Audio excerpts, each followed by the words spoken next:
good capability that is called fault tolerance. Even some part of the brain may not be as much effective processing as the other part. Even then, the human can survive, it can do its daily routine task.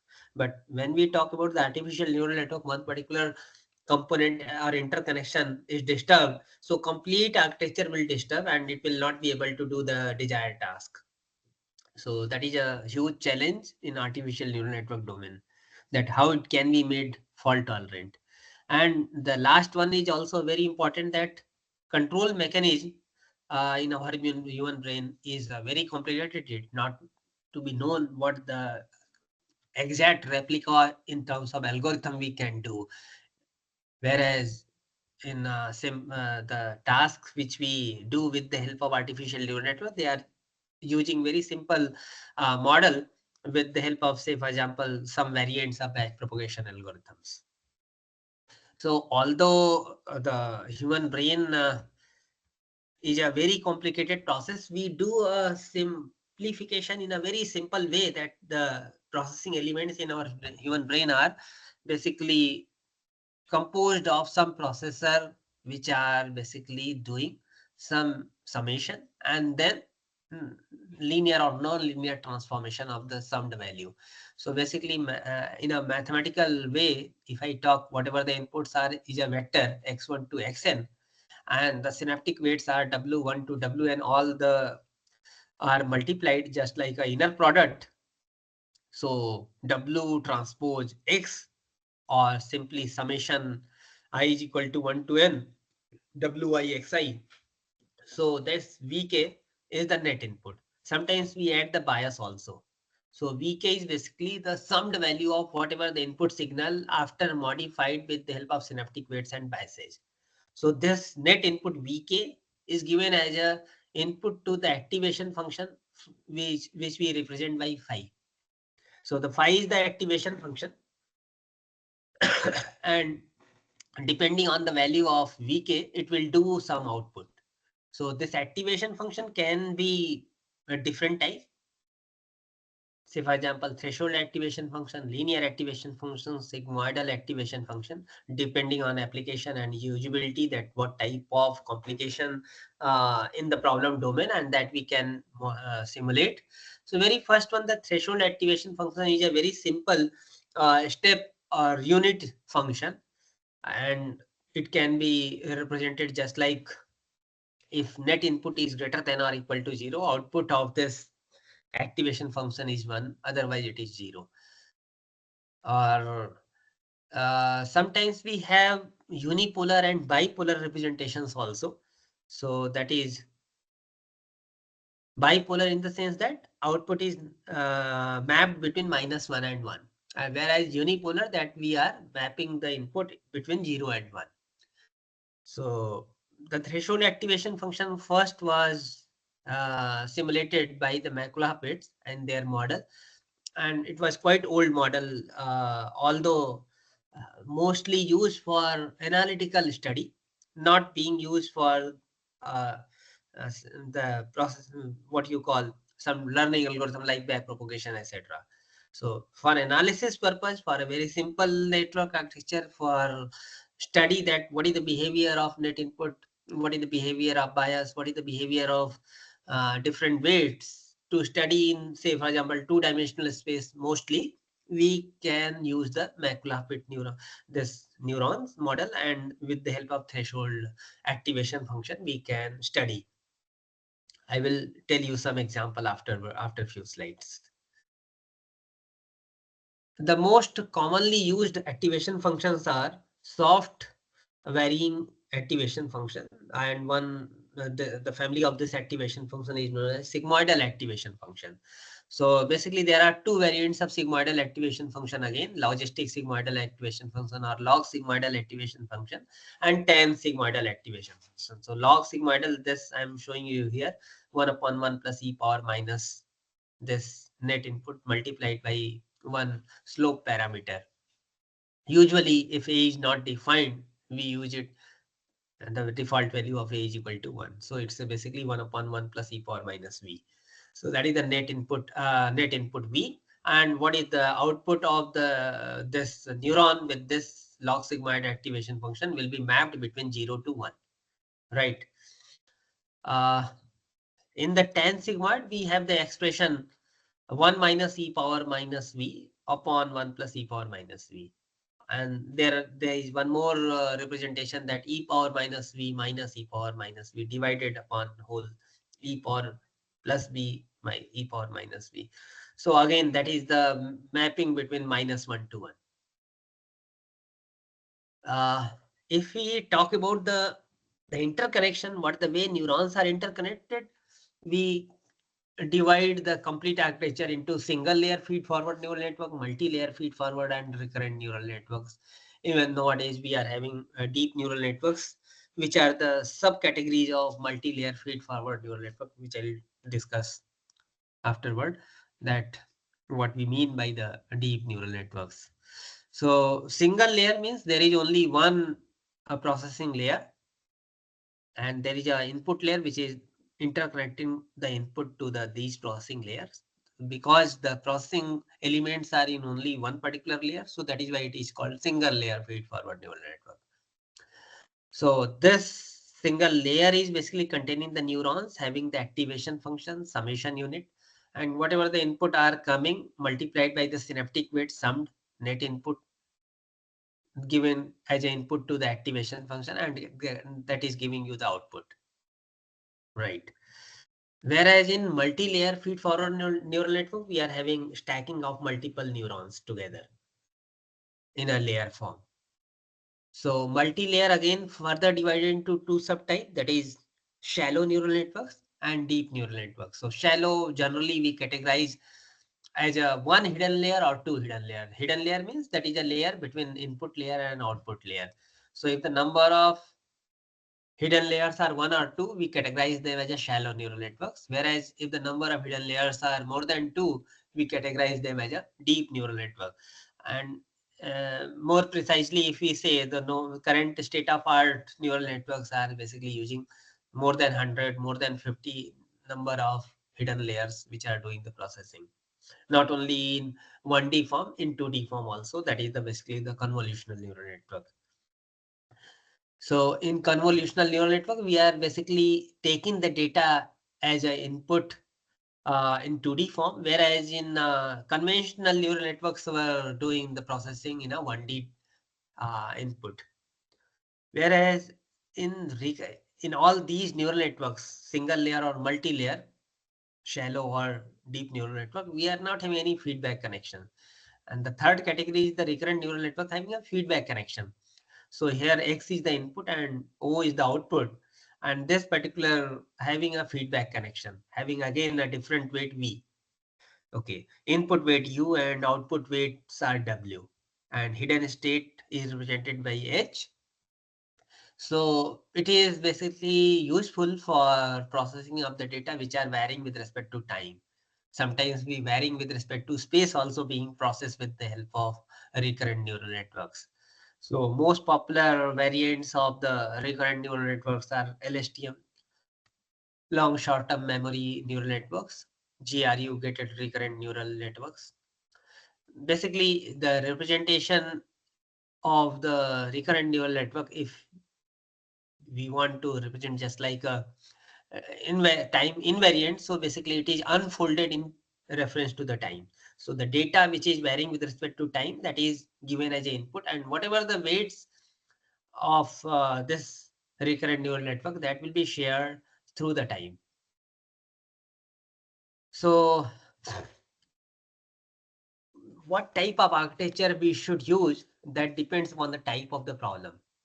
So in daily life, either any type of biometric or pattern recognition task we do, all them are categorized non-linear in the nature.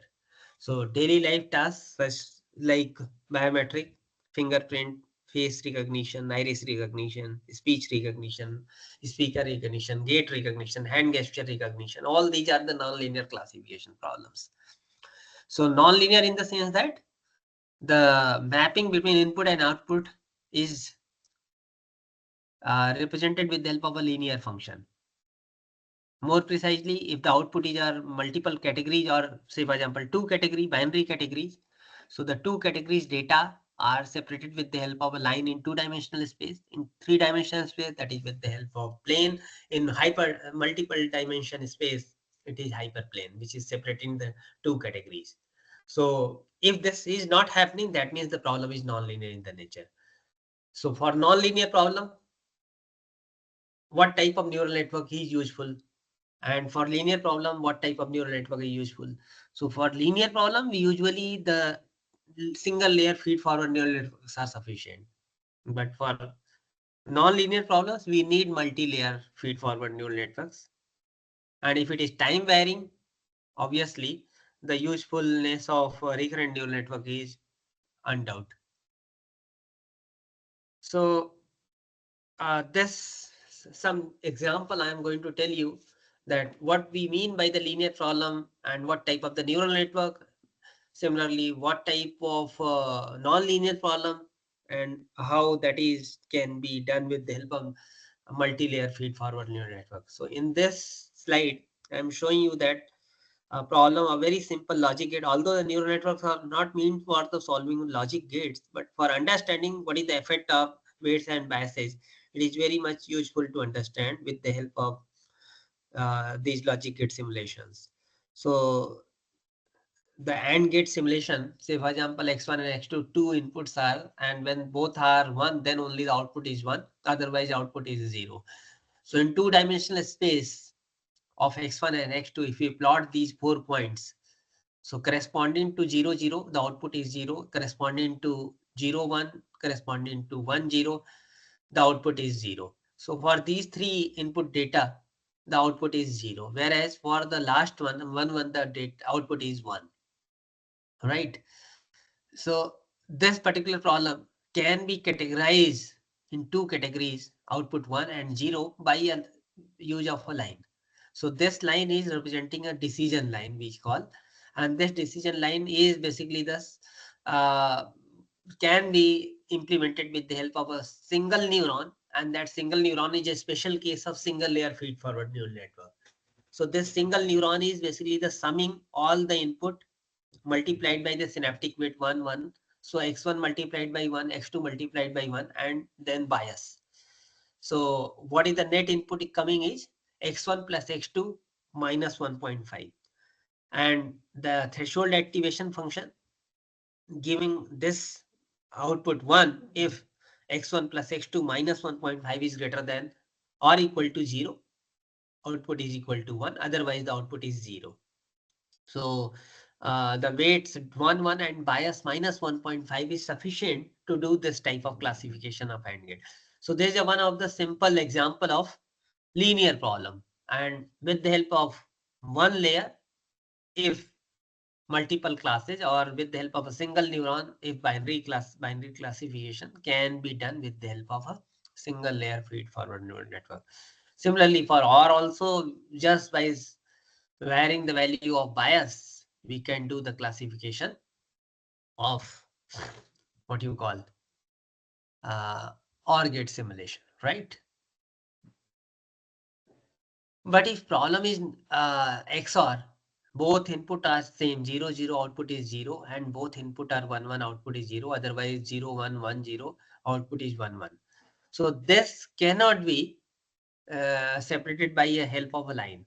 For example, in this diagram, if I represent these 4 points in x1, x2 dimension space, so 0, 0 output 1, 1, 1 output, sorry, 0, 0 output 0, 1, 1 output 0, whereas 0, 1, this particular point, and 1, 0, this particular point, output is 1. So if I draw a line, on this side of the line, output is 0, and this side of the line, both outputs are containing the values 1, 1 and 0. So this is not the correct classification. So this another way of say for example, if I'm drawing this particular line also, another line, it will not be able to classify them. Same problem will happen. On this particular side, the output are uh, 1, which is having in real this 1, 1 containing output 0 on this particular side. So that is not the correct classification. So how to solve it?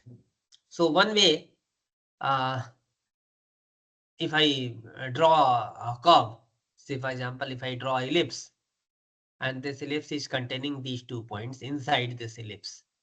Okay, so 0 0 inside, 1 1 is also inside of this ellipse and having the output 0. Whereas outside of the ellipse periphery, the output is 1. So this is a classification with the help of ellipse, which is a power more than 1.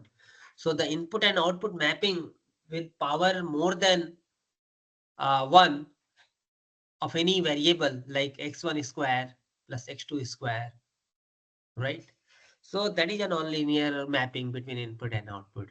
And that can be achieved with the help of multi-layer feed-forward neural networks. And this particular neural network in the left, this particular side where I am moving the cursor, you can find that this particular neural network is containing one particular hidden layer. This is the hidden layer, right? So this hidden layer is containing 2 neurons, and there is one particular output layer containing 1 neuron.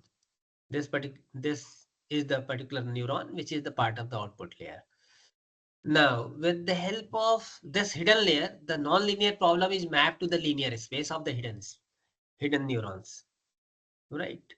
So, with the help of this hidden layer, the nonlinear problem is solved, and that is the basic concept behind all the multi-layer feed-forward neural network. Now, in this particular case, what are the weights and biases that has been determined analytically? Analytically, in the sense that with the help of visualizing this 2D space, we can find out what could be the weights and biases. For example, this particular neuron is containing the output corresponding to 1 1 only 1, and rest for all other 3 input, the output is 0, by making this to be work as an AND gate.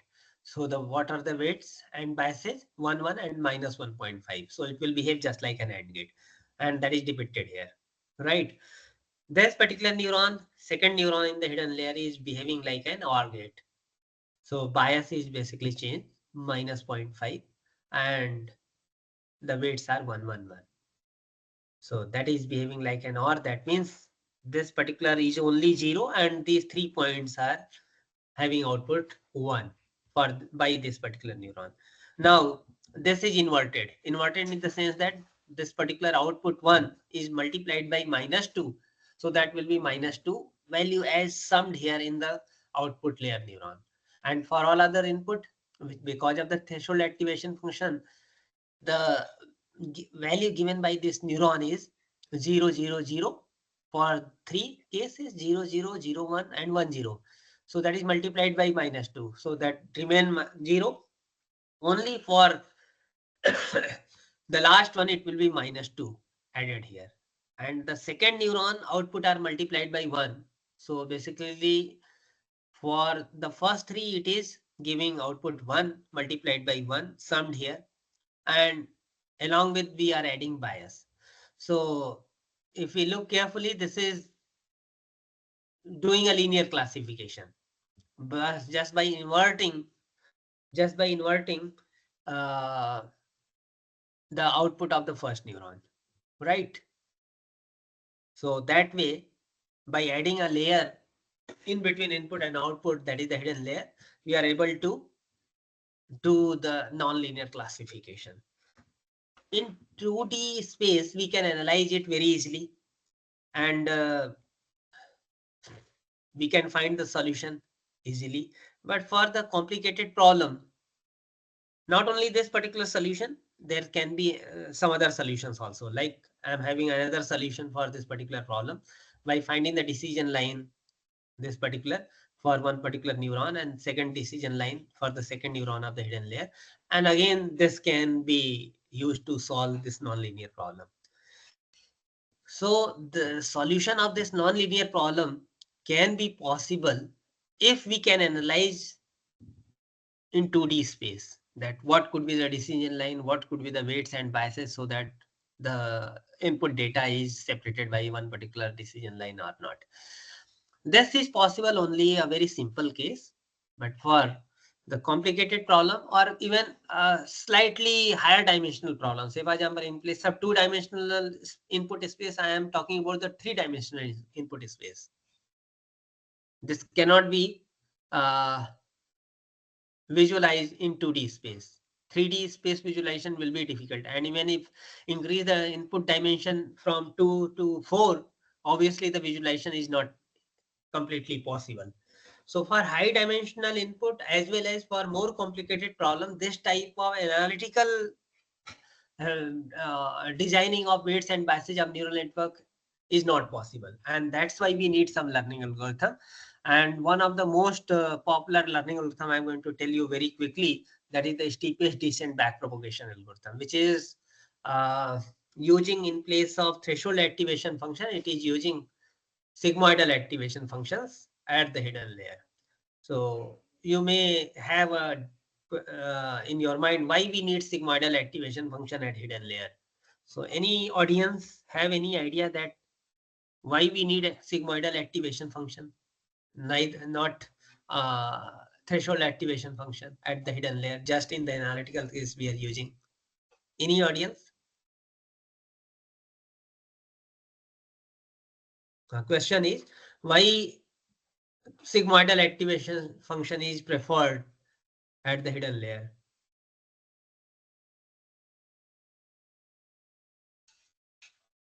Okay, let me tell you, because number of audience is quite high, and if people start answering, it will be quite time consuming. Threshold activation functions are just doing a filtration of whatever the information of the input. So it is just mapping between 0 and 1, 0 and 1, between 0 and 1, either 0 or 1, not any value other than 0 and 1. In the case of unipolar, and it is a bipolar threshold activation function, so output will be only -1 and 1.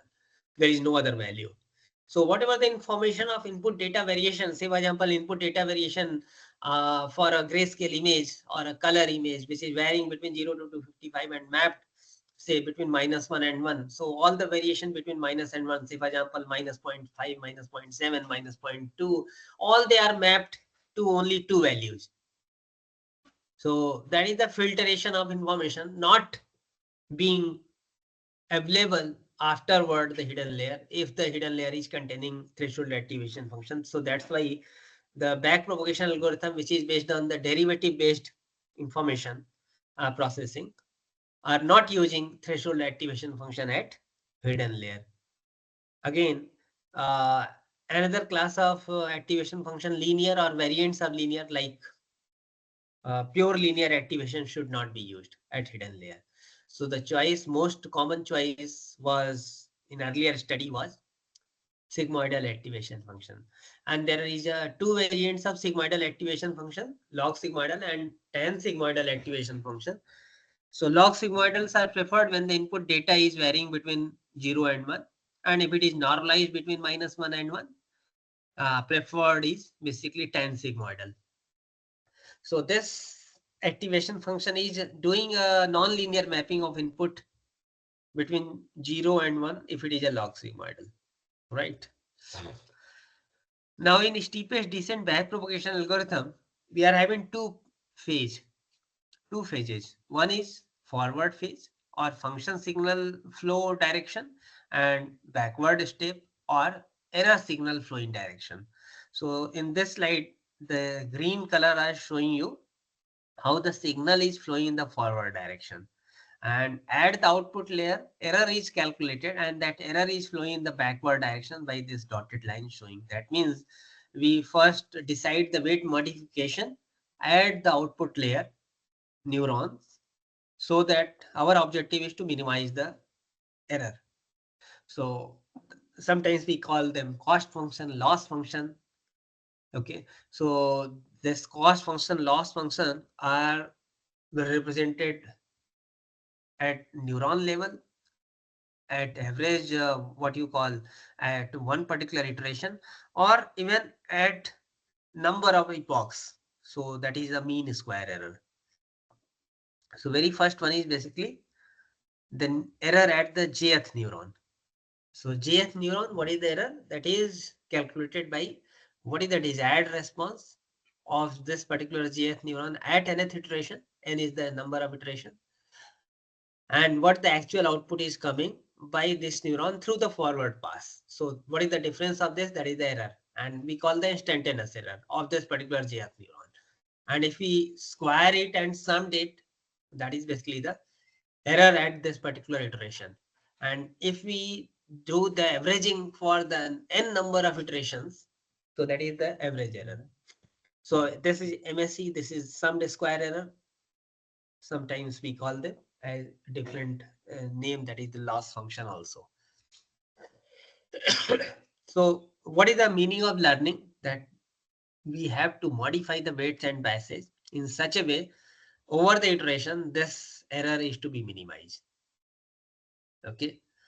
So when the error is below a tolerance limit, we stop it. Otherwise, it will go through the number of iteration until the maximum number of iteration has reached or the error is below a tolerance limit.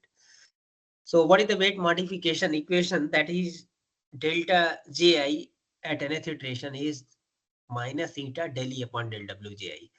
So this expression is first order differentiation, first order approximation of Taylor series expansion of any cost function which you remember in your basic mathematics. So that is the representation derived assuming that higher order terms are negligibly small. Higher order derivatives are negligibly small. So there is the first order approximation. Eta is the learning rate. So that learning rate is basically in simple backpropagation algorithm being kept constant, whereas in the variants there are some variants like adaptive learning rate. Eta is also varied with respect to time, with respect to iteration. So not going to the uh, derivation of this. I am skipping this particular, that how the this del E upon del WJI has been calculated, and we want to know this in terms of known parameter, in terms of known terms. Okay, so that is the derivation of this particular, and in derivation we define one particular term, local gradient. So local gradient is basically the definition, basically the rate of change of error with respect to net input of the neuron. So that is the property of this particular neuron. Okay, that is the local gradient contribution of the this particular neuron with respect to variation of error of its net input. And if we use the chain rule derivation, we find that for output layer neuron, this is basically the error at this particular neuron and the first order derivative of the activation function, right? And if we go to the derivation, we find that there are two derivations of the local gradient. One is corresponding to the neuron of output layer. Second is corresponding to the neurons of hidden layers. So first we find out the local gradient of output layer neurons, and then we find out the local gradients for hidden layer neurons in terms of local gradients of output layer neurons, right? So if it is a log sigmoidal activation function, this phi dash becomes 1 minus y square. And what is the error? That is desired response minus actual response of the neuron. So local gradient of this particular neuron for output layer neuron is basically error multiplied by the first order derivative of the activation function. And second, when the neuron is of hidden layer neuron, this becomes for hidden layer neuron derivative of the activation function and summation of the local gradient of all the output layer neuron which are feeding the error to this particular neuron multiplied by the synaptic weights. So that is the basically the backward pass, and that is why the name of the algorithm of this popular algorithm is basically back propagation. So what is the back propagation? That error is propagating in the backward direction. That means if for the output layer, what is the error? E1, EK and EM, and what is the local gradient of this neuron? This is the output layer neuron. So what is the local gradient? Delta 1 for this first neuron is basically E1 multiplied by phi dash of V1, right? Delta K, EK multiplied by phi dash of VK, and so on. And when we are able to find out delta 1, delta 2, and so for output layer neuron, we are able to find out the local gradient of this particular neuron, of the neuron just right side moving towards the first hidden layer from right side. So what is the local gradient of that particular neuron? That is the local gradient is computed by derivative of the activation function and summation of this particular delta 1, delta 1j, delta k multiplied by delta w kj. Okay, and where k is varying for all the neurons of output layer neuron. So basically this particular, if I summarize the back propagation, so the there is in the forward pass. In forward pass, we find out for each neuron based on the input, what is the net input for first neuron, V1. Applied activation function phi, we get the actual output of the first neuron. Similarly, the second neuron, what is the net input, Vk, then activation function applied, that will give you the the actual output of the neuron of first hidden layer, and similarly for the third neuron, right? So these outputs are feeding to the next layer, and that we are able to find out net input for the next layer. So that two superscript is representing for the second layer.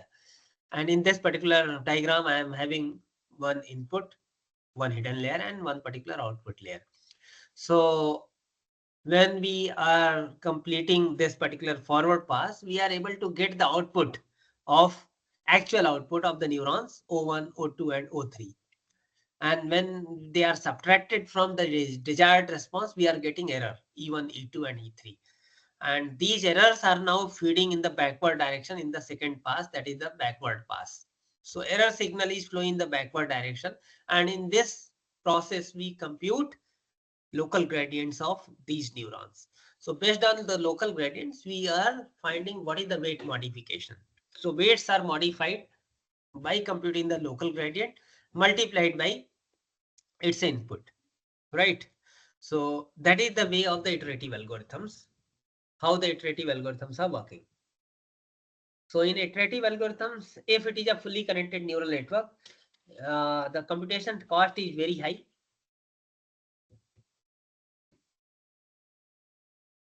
How many number of neurons are there corresponding, how many synaptic weights and biases we have to compute. So the computational cost will increase if we increase the number of layers and the number of neurons in each particular layer. And that are giving you the concepts of non-iterative learning algorithms, non-iterative models of neural networks.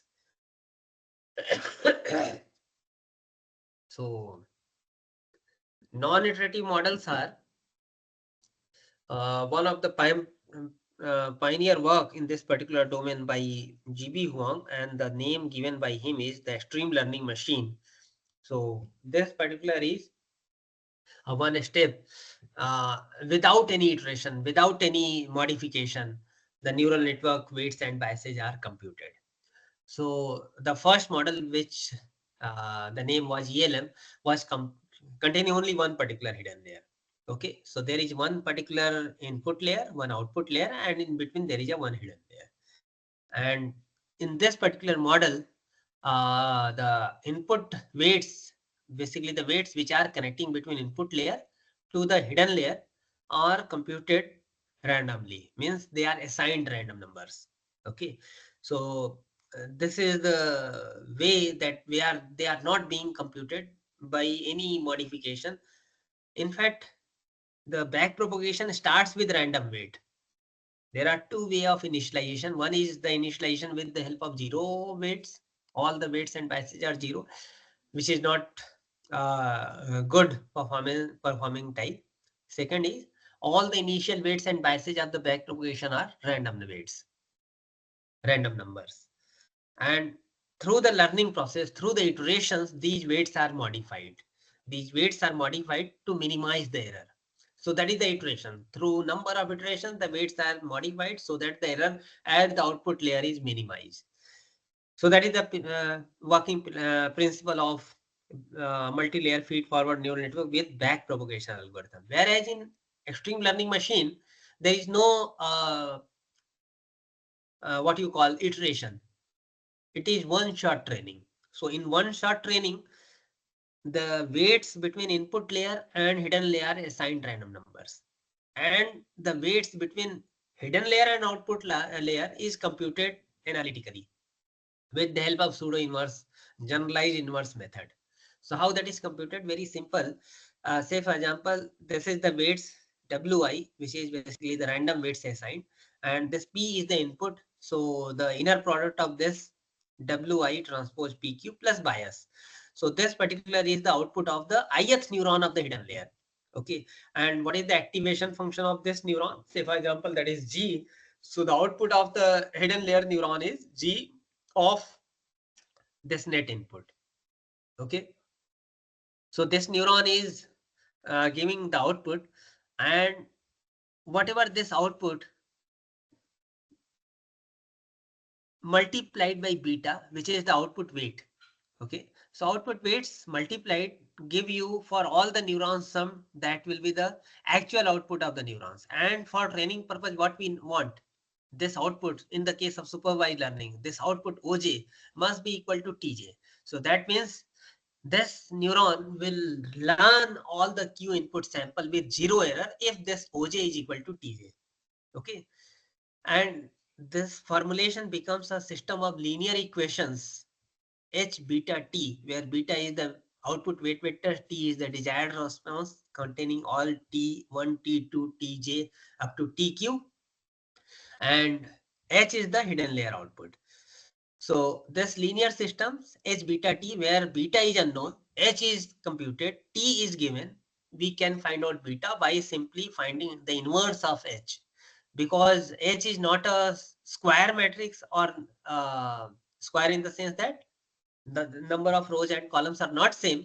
It depends on how many number of neurons are there. Just a second.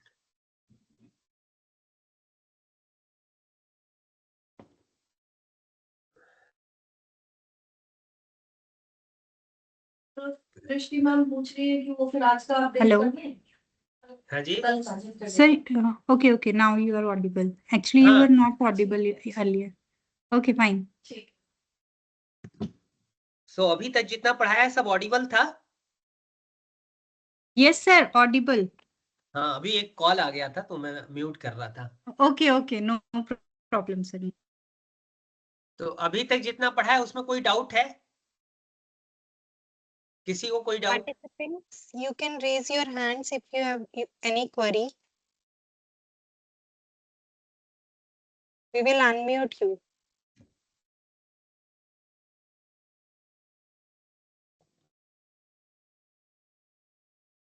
Okay, मुझे लगता है neural network का basic तो सबको पता है hopefully, इसलिए problem नहीं है hopefully. Yes, sir, you can continue. Yes, sir. Thank you. Okay. So I was talking about the pseudo inverse of H, which is the hidden layer outputs, which is a non-square matrix, and a square of a non-square matrix cannot be computed directly. We need a pseudo inverse. So pseudo inverse is basically H into H transpose. That will be a square matrix inverse multiplied by H transpose. So by this way, we can find out the output weights.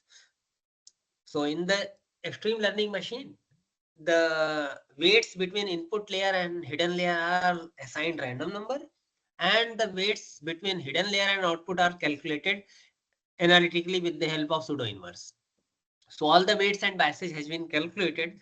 That means this neural network is trained for the given data in zero iteration, one shot training. Okay, so now it is useful.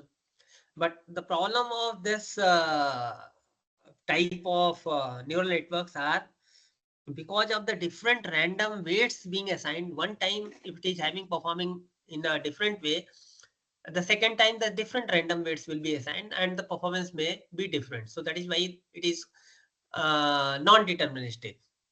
So to solve this problem, another algorithm, basically the deterministic learning machine, where the input weights are derived from input space, input data itself, and there is no randomness. Okay, so the modification of this deterministic learning machine is that What is the random weights? In place of random weights, they are derived from input. So the deriving the input is basically based on one particular researcher work. This weight has to be small. If the input weights are small, the performance of the network is good. So how much small, that are basically calculated just like a bias, just like a basis vector. Basis vector in the sense that the norm of a basis vector is 1, okay, and they are perpendicular to each other, just like I, j, k in three-dimensional space. So I magnitude is 1, j magnitude is 1, and I dot j is equal to 0. So they are all orthogonal to each other. So similar concept being applied in this particular case, and they are W as derived from what the training data, transpose of that divided by norm of this particular training data. Okay, and output weight and biases are calculated just like calculated in the case of extreme learning machine. So H pseudo inverse multiplied by the desired response, that will give you the output weights. So this is again uh, without any iteration, the learning happens, right? But they are limited to only one particular hidden layer. There is a variation of ELM and DLM exist, which are basically hierarchical ELM, hierarchical DLM, in which multiple number of layers are there. But again, the second type of neural networks which are talking about the weight sharing concept. So why the weight sharing happens, that is derived from the limitation of multi-layer feed forward neural network. And that is saying that if interconnection between input and output are growing, more number of layers are in between, and the input dimension is increased, the number of trainable parameters will be huge.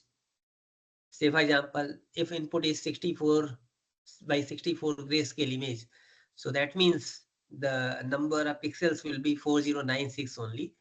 And if in the hidden layer of the neuron is containing 500 nodes, so that is the trainable parameters are about 2 into 10 power 6 number of weights to be trained.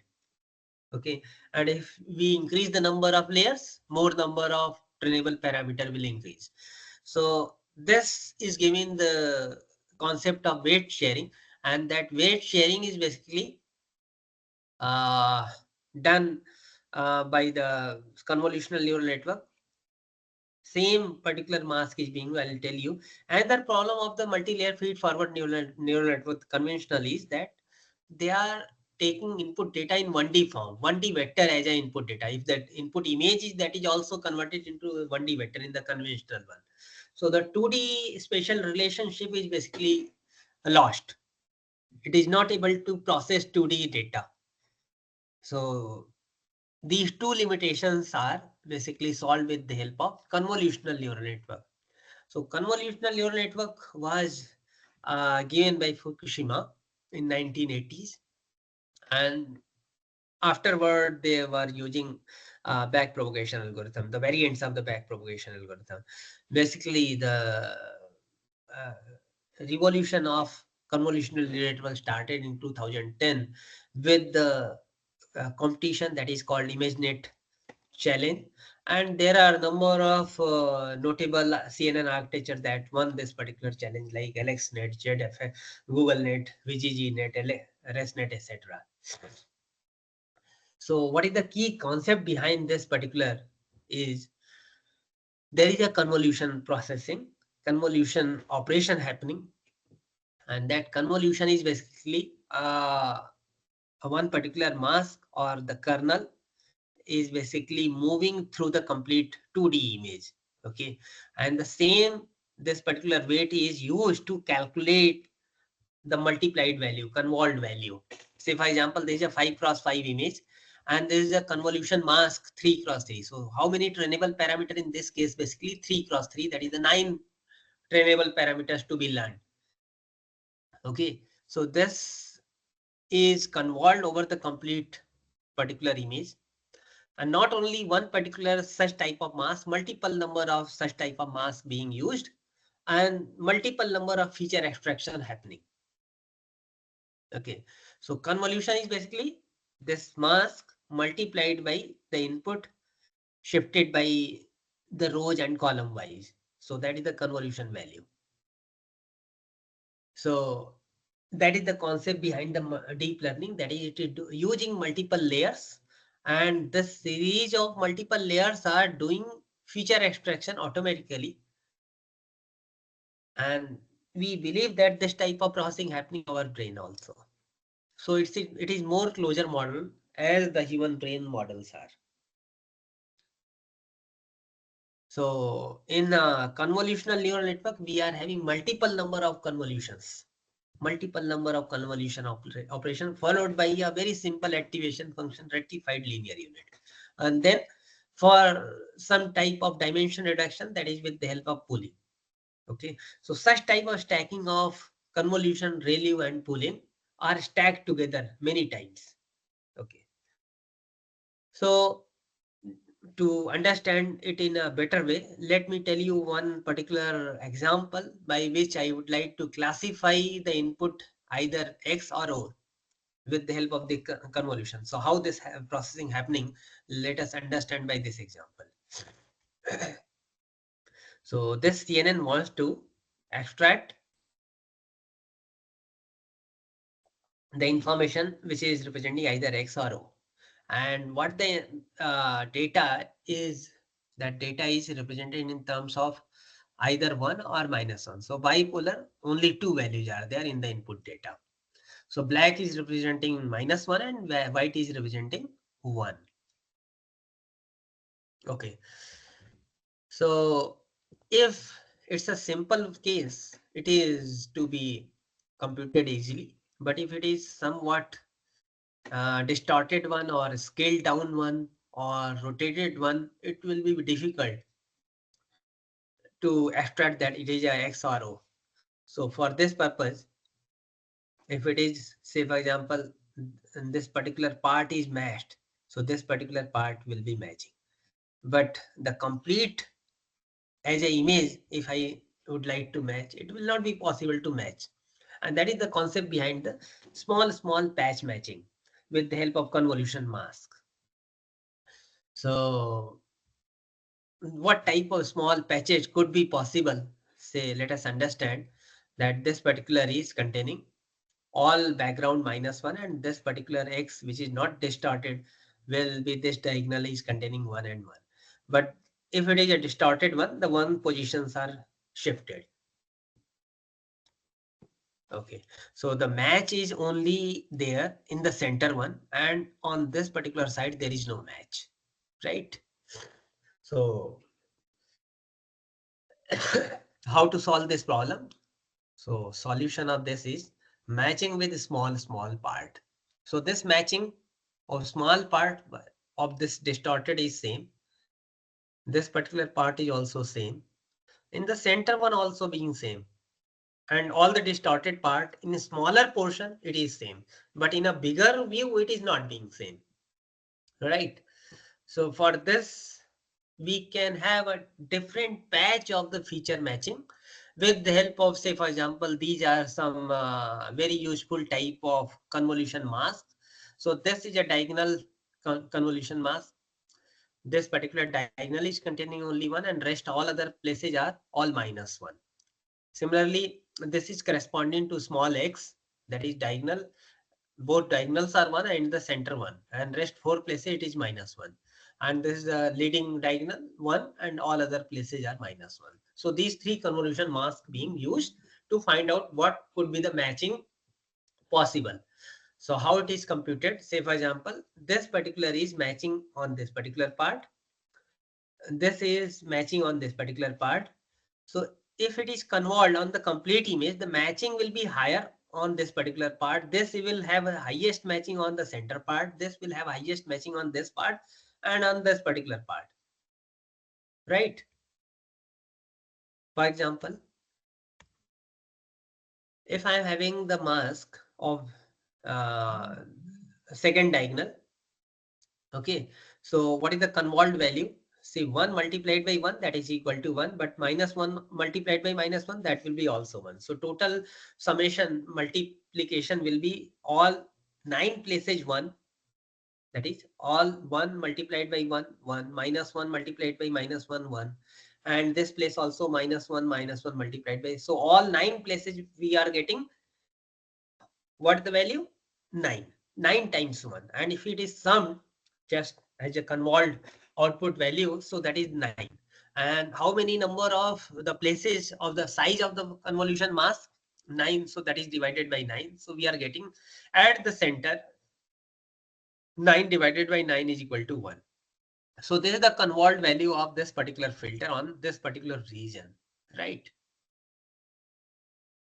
So that we call the convolved value. Similarly, this place, if it is matched on the center one, it will not give 1. It will be smaller than 1. How? Because on this particular part it is 1, but on the second part also minus 1, but on this particular part it is minus 1. See. So 1, 1, but on the third it is minus 1. Second 1, in the center 1, but on this particular place, say 1. On these two places it is not matching. So total sum is equal to, in place of 9 it is coming 7. 7 minus 2, that is equal to 5. So 5 divided by 9, that is equal to 0.55. So if this mask, which is not the matching of center one, it is given the different value, lesser value. So maximum convolved value will be 1. And if it is not matching, it will give lesser value than 1. So if it is computed, what I'll get, that I am representing here. So corresponding to this particular convolution mask, what is the output? So on this diagonal, you will find that 2 times on this particular find I am getting 1, and here I am getting 1. Rest all other places are less than, and even some places if it is not exact opposite sign, opposite direction, so they are getting minus also. So say for example minus 0.11, minus 0.11. And in the center one where some portions are matching, it is giving the value 0.5 or even 0.77, because here 2 are matched, but this particular is not matched. Okay. So this is what is the dimension? 1, 2, 3, 4, 5, 6, 7, 8, 9. 9 cross 9. I'm getting convolved output as a 7 cross 7, depending on what type of convolution operation you are getting. Say, for example, if you are doing different type of convolution, what you call zero padded or same or exact.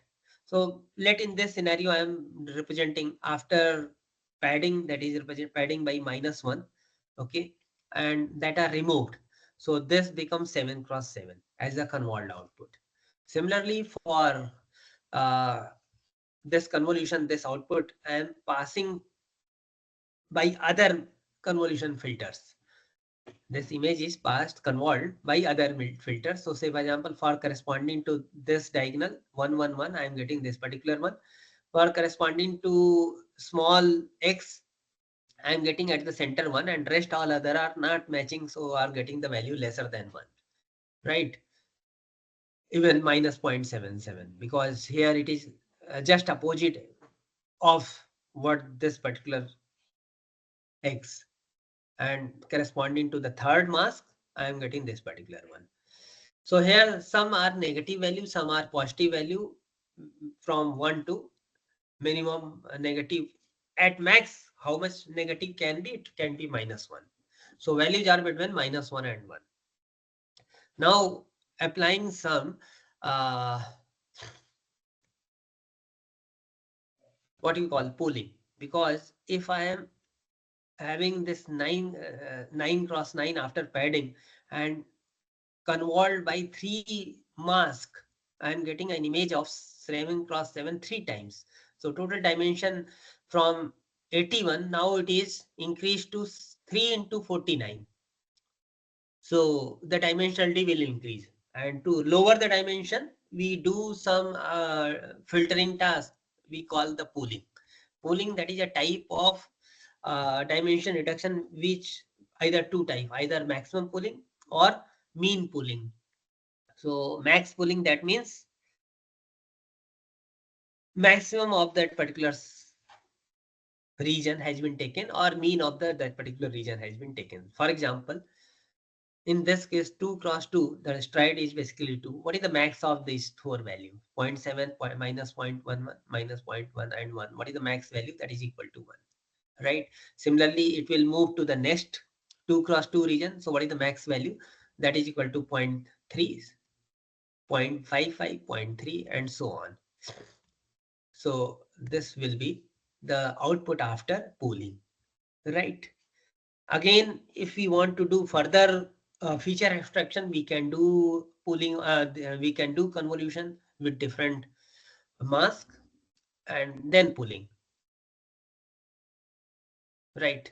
So it is a stacking of all the images after pooling of smaller images. Then there is a one particular activation function which we call linear activation function by rectification of the negative values. So what the negative values, that is, if it is a positive more than 0, same. Otherwise, for minus value, it is 0. So say for example, minus 0.11, it is 0. So that is the rectified linear unit as an activation function. So what is the output after the activation function? That we are getting this particular, and this for all the three stacks of the images of the convolution, we are getting this particular, right? So let me complete. So this particular image, after convolving ReLU rectified linear unit and pulling, what the output image I am getting, this particular three images containing after pulling the 4 cross 4 and rectified one also. Okay. If I am having a stacking of two layers, that is convolution ReLU pool, then convolution ReLU pooling, convolution ReLU and pooling, what I am getting this particular type of image. Okay, so this is 1 1, only 0.55, there is no negative value, and all these values are flattened now to make a final last layer correction. Before that, what is the flattened one, and then we can find out what is the max possible value to match that is equal to x or that is equal to O. Okay, so based on the value, we can find out the feature value both either x or O. So that is the way of working of what we call convolutional uh, neural networks. So that is basically in this case, all the maximum value are pooling to is equal to 0.92. So that is equal to, it is max of that 0.92 and 0.51. So that is equal to x. So if I represent this as a complete structure, so that is a different layers processing, then fully connected can be 2 times, 3 times, and then what is the fully connected output, that will give you what type of input is there, right? So that is the time limitation. I am stopping here. So that is all about your convolutional neural networks. There are number of applications of this, like we can apply this for pattern matching, for fingerprint recognition, for any biometric face, etc. So the application is not limited only to the pattern recognition as a classification. It can be used for even what you call prediction also, weather prediction, weather forecasting, share market prediction, depending on what type of input data and what the way you are processing. So that is all about. Any doubt, any question?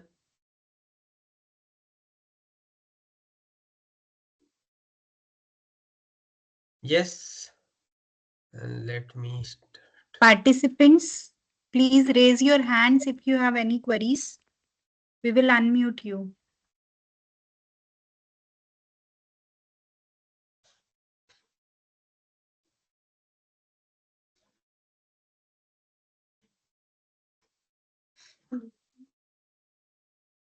Is there Yes, any any query?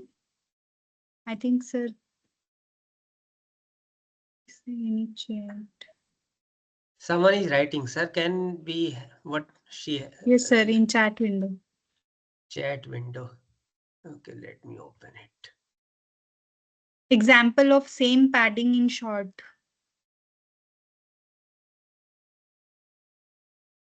See, there are different way of padding. Padding in the sense that when you are doing convolution, so on the border pixels, how will you find out the value? So for that, the background, what could be the value? So there are different way of that is called basically the padding. And there are different way of padding. One is by default, which is by default method of the padding, that is the zero padding. So on the background of the image, say for example, let me show you here.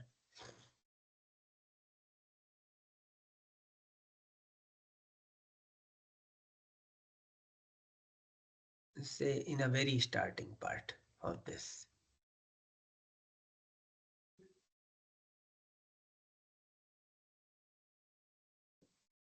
See, when you are doing this particular and you are finding the convolution of this particular mask here. So what are these border values? So by default, if they are zero, they are called zero padding.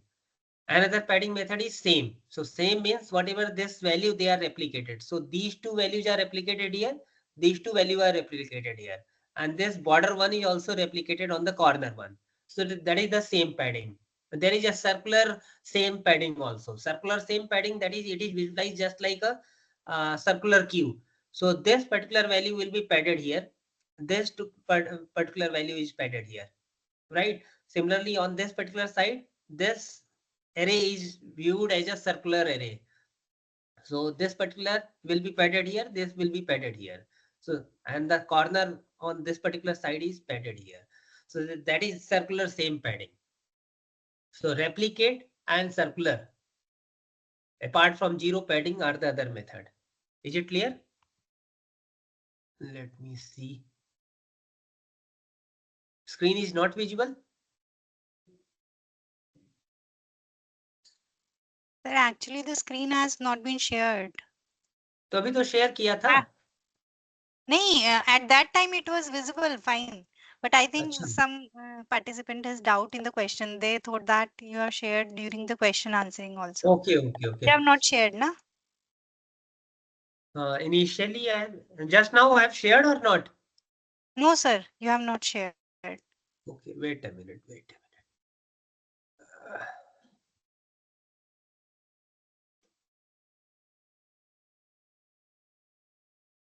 So this I was explaining.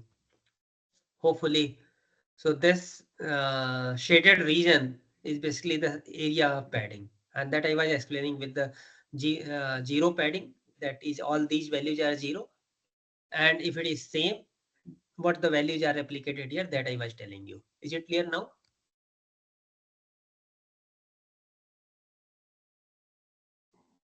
Jyoti? Yes, sir. Okay. Okay, anything else?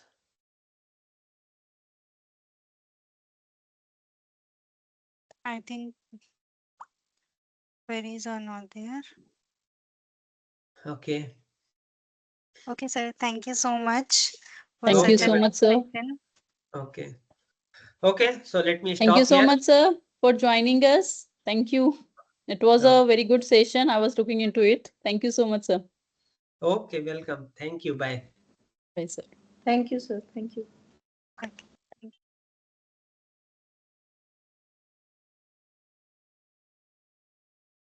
Anjali ma'am was also joined, I think. Yes, ma'am. Anji. But उनको presenter नहीं बनाया है.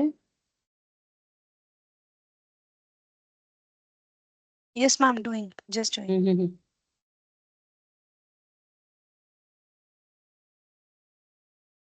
मुझे नहीं दिख रहा। Okay, we will proceed for the session 2 of day 1, that is National Education Policy 2020, a transformative policy for higher education. So this session will be taken by Dr. Anjali Shokeen, University School of Education, GGS IPU, Delhi. Dr. Shokeen is an associate professor at University School of Education, has over 18 years of experience in teaching and mentoring at graduate, postgraduate, and doctoral levels. She has supervised 70 plus MA dissertation and 6 PhD scholars and has held administrative roles also, including Associate Director in the Directorate of Student Welfare and International Affairs at GGS IPU. With 50 plus research papers, 2 authored books, 3 edited books, and contributions to e-content development for institutions like NIOS and IUCTE, her academic impact is significant. Dr. Shokeen has completed 5 funded research projects, presented papers at prestigious global conferences, and has been honored with International Education Award in 2020 and Corona Warrior title in 2021. Welcome, ma'am. Over to you.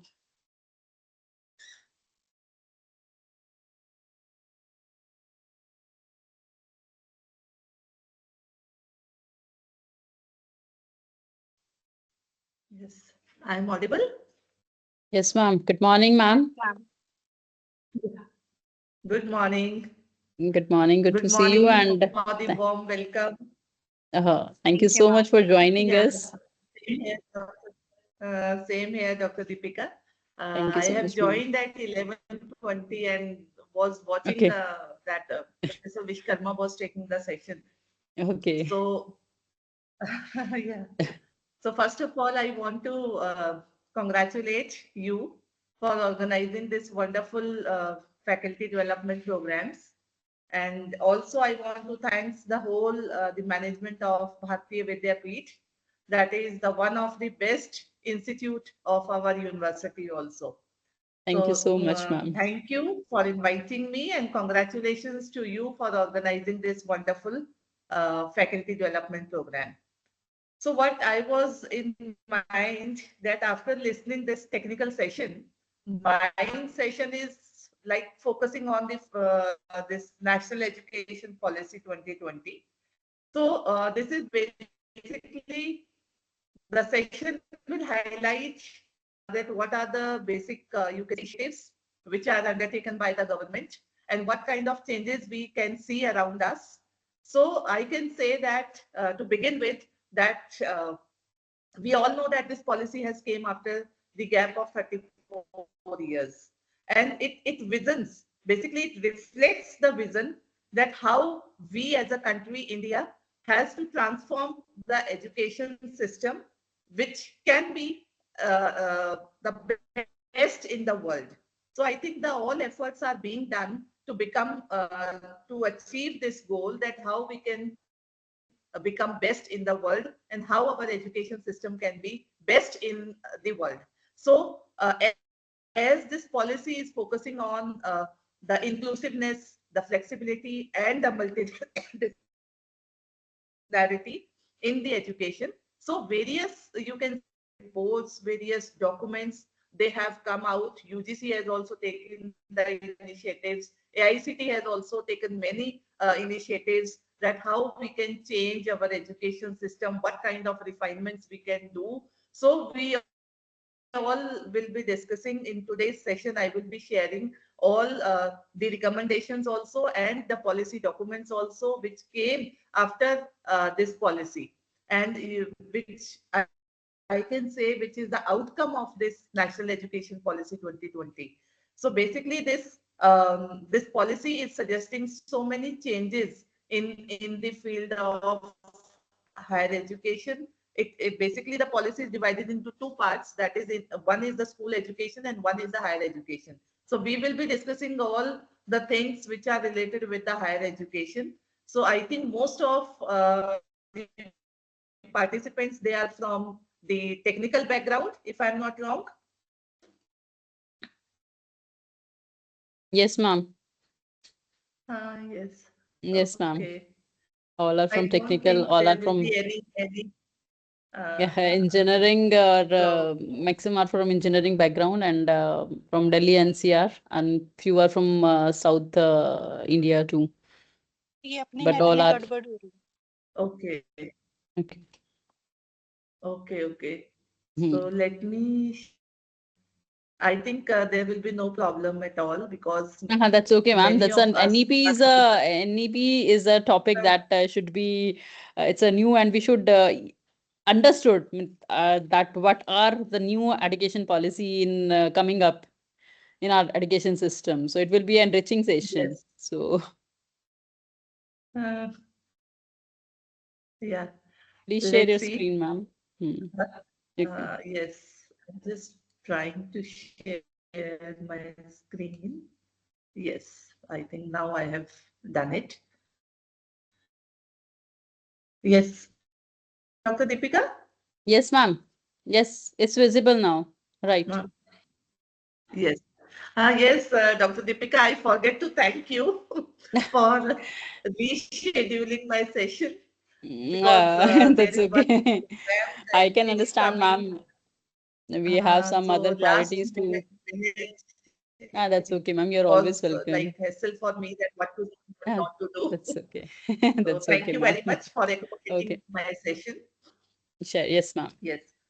So, so this is my topic, which I have already discussed, and that National Education Policy 2020. It's a policy which we can say that is a transformative policy for the higher education. So I begin with this quote that education is the most powerful weapon which we can use to change the world. And it's a given by the Nelson Mandela. So look, we all know that, yes, we all know that whenever we want to bring any change in the country, the main, you can say the point, which is like, if we think about that, how we can bring a change in a society, in a community, in a nation. So the first thing comes in our mind is the education, because education is the only thing by which we can bring any change in the society. And so let me begin with the background. I have already told that this policy came after the gap of 34 years, because we know that the first policy was came in 1968. Then the second policy came in 1986. Then the program of action that was in 1992, and then after this policy, which was approved by the Union Cabinet on July 29, 2020. And it has a lot of recommendations in the field of, you can say, in higher education. Basically, the policy is aiming to transform the education system by promoting access, equity, quality, and affordability. If we focus on these four aspects, there are a lot of things which are being covered in these four words. And if you see all the recommendations which we are going in next 23 slides, because total I have prepared 24 slides. So you will see, you will witness that whatever all the slides they are focusing on, or you can say the points which are important, those all are dependent on these four only. The all, if you can relate all the points, you can easily relate with the access, the equity, the quality, and affordability, because all the recommendations have this base only. Whatever we are doing for increasing the access, we for the equity also, so that everyone has everyone can get the chance to be fitted in the education system. Then many efforts, the more efforts are being done for maintaining and improving the quality, and of course the affordability, that how a person, how a student can afford the education if he or she is not so much financial viable also. So, and all these things will prepare our sorry, the future students for the 21st century. This policy is talking about that there is no hard separation between the arts and sciences, between curricular and co-curricular activities, and between vocational and academic streams. So let me give you an example why I am saying that there is a no hard separation between the arts and sciences. You all are from the engineering background, I think mostly all are from the engineering background. And And in engineering, we never thought about the arts. And these days we are talking about arts in engineering also. The conversion of STEM into STEAM, so that A is added in the STEM. And moreover, so many IITs also, they have started with the new courses which are focusing on the arts. For example, I can share one program, ITEP. We will be talking in the next slides about that program. ITEP, the full form of ITEP is Integrated Teacher Education Program. So that 4 years integrated program is started by the engineering colleges also. IIT, which is the most, you can say, the premier institutes in our country. So they have started also. Moreover, you have always listened that in school, we used to say that 9th and 10th is the secondary classes and 11th and 12th are the senior secondary classes. So according to this policy, there is no senior secondary. It's all secondary. 9th to 12th is all secondary. And moreover, there is no hard separation in the sense that a medical student can choose any subjects of the arts. There is a one word which is used in the policy, that is the basket. That a lot of are in that basket, and students, they have to choose the subjects of their own choice. At least 2 subjects they can choose by their own choice. And yes, of course, 2 major subjects which are from the field from which he or she wants to do the schooling, like in the science or in accounts or in the arts. And when we are saying curricular and co-curricular activities, a lot of efforts are being done in the university system also, that the students, they should not feel that this is something extra and this is something curricular which we have to do. Moreover, the vocational courses and the academic streams, they are merged. If we will see, I will tell you, I will share with you the documents which are telling about the academics and vocation at one place in one field. Then this policy is also aiming to increase the gross enrollment ratio in higher education, including vocational education, that is 26.3. It was the data from, I have chosen this, I have taken this data from the policy also, in fact, that according to 2018, the GR, gross enrollment ratio, was 26.3, and we are aiming, the policy is aiming that it should increase by 50% by 2035. Now you will think about that, only 50%? Yes, because I think the Sarv Shiksha Abhiyan, if you have heard or not, I am not, it's very new. Sarv Shiksha Abhiyan, the universalization of elementary education. So this is the vision of the Department of Education, that we will achieve 100% gross enrollment ratio in school education. But if we talk about today, we have not achieved that 100%. So when we are talking about the higher education, we are aiming at least 2035 tak, we can achieve the 50% of the gross enrollment ratio, so that the students, they can at least enroll themselves in higher education. So this data is only 26.3, because many of the students, they left, they will not, they couldn't, you can say, achieve, or you can say get enrolled themselves in the higher education.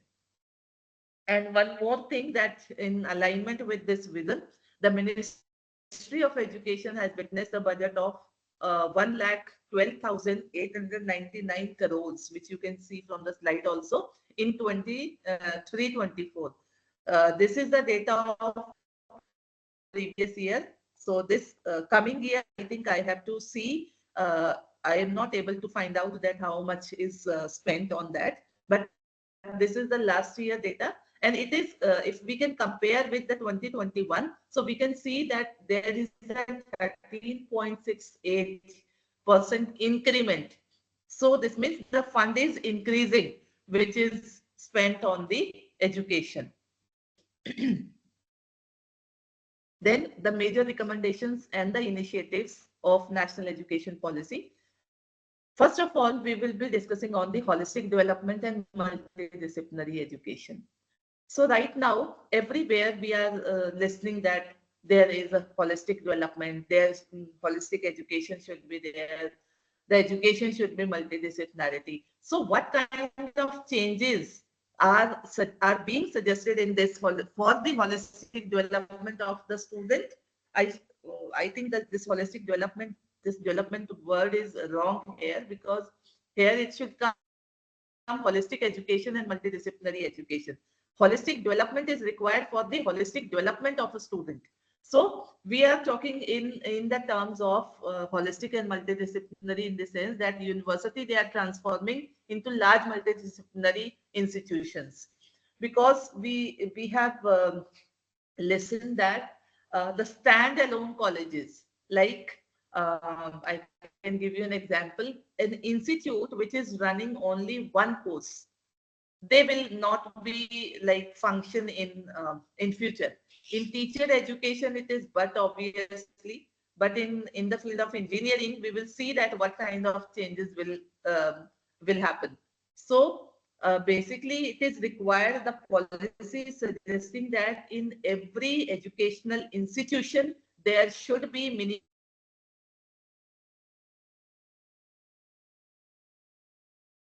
3,000, then we disciplinary institution which is offering the diverse programs. All the efforts are being done in this field. Then this institutional restructuring we have already discussed, that is the transition into large multidisciplinary institutions with 3,000 plus students. So this is the minimum range that every institution should have, the 3,000 students. For this, there is so many efforts are being done. The graded autonomy, if you have heard or not. So graded autonomy also, the UGC has also given the guidelines that which institutes can be graded by this autonomy. Then the introduction of flexible curriculum and credit system. We all know that these days we are having the 3 years and 4 years programs with multiple entry and exits, awarding the certificate. Like if the student has completed 1 year, we can provide the certificate. If 2 years, then we can provide diploma, the degrees at various levels. So this is the outcome of this national education policy. Then ABC, Academic Bank of Credit, because this policy is talking about that whatever the student has earned the credits, that should be deposited in this ABC. As the name indicates, that this is a bank of credits. So every credit which the student is earning, that is transferred to this bank. And the main benefit of this ABC is that if the student is studying in Delhi, student wants to like continue the education in Bombay, Calcutta, or in any other state of country, and even the foreign country also. From that, in foreign, you can say in foreign country, in foreign university, there is a one, you can say the number which you can type on Google, and we can see, or anybody can see, that how many credits you have earned and from where. So this will facilitate this process. And I think to support student mobility and the lifelong learning, because sometimes it happens we that that if we are not able to continue with the education, we can take in between, and then after 1 year, 2 year, or 3 years, we can continue with our education, and the credits are being stored on this ABC portal under the NED. So, and moreover, this is also something I want to tell you, that for this graduation purpose, like which is of 3 years or 3 years, maximum the UGC has given is 7 years. I enrolled in graduation program in this year, in like 4 years. It should be complete 28, but additional 3 years will be given completing the holistic education, which so I think we have already discussed that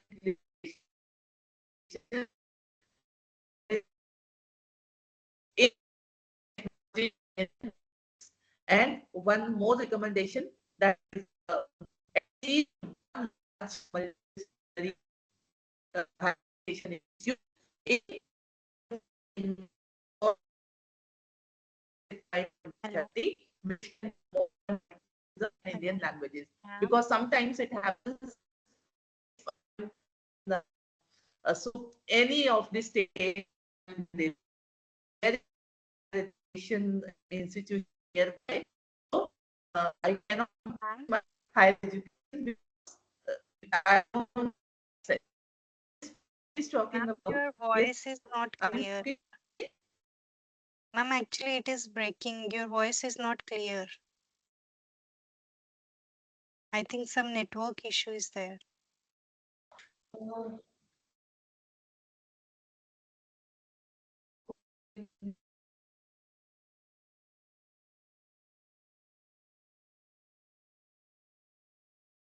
Am I audible, ma'am? Yes, you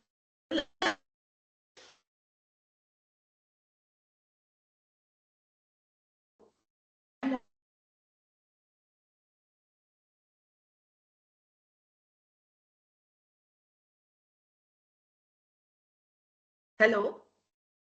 Yes, ma'am. Hello. Yes, ma'am. Yes, You are I'm audible. I think some network issue is there. Your voice is not clear. Actually, it is breaking. hello. Yes. Uh-huh.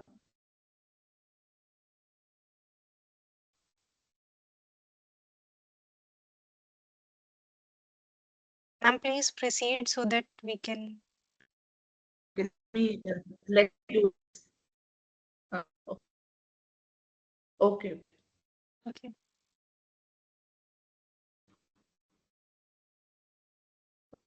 Try. I can. Okay.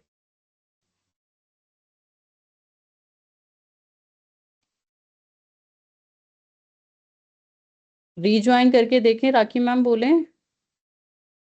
Better.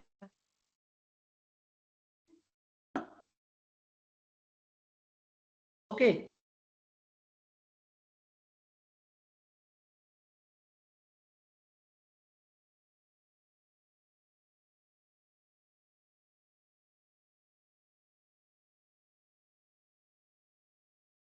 Ma'am, if our voice is audible, it would be better if you leave the meeting and rejoin it. I think there is some issue because your screen is freezed. Yes, ma'am. Yes.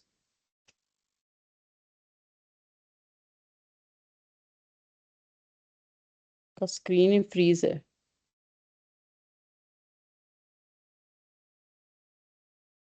Ma'am, rakhi ma'am, please stop I think sharing and then restart. Rakhi ma'am एक बार ही देखो इनको, Yes, एक second देखते हैं बच्चों।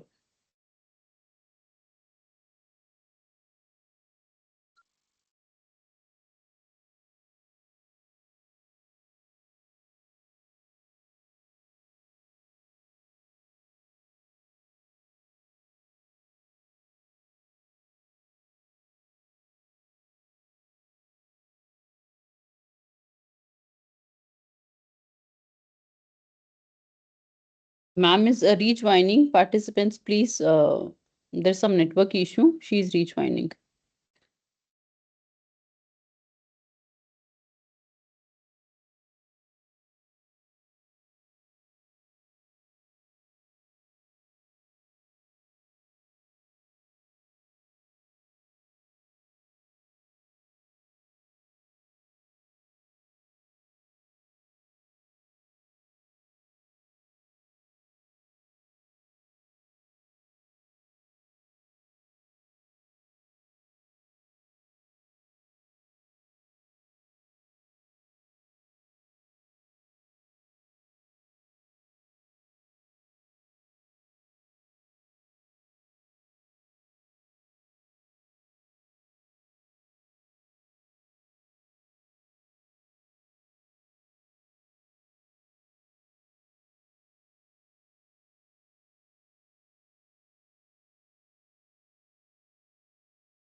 second.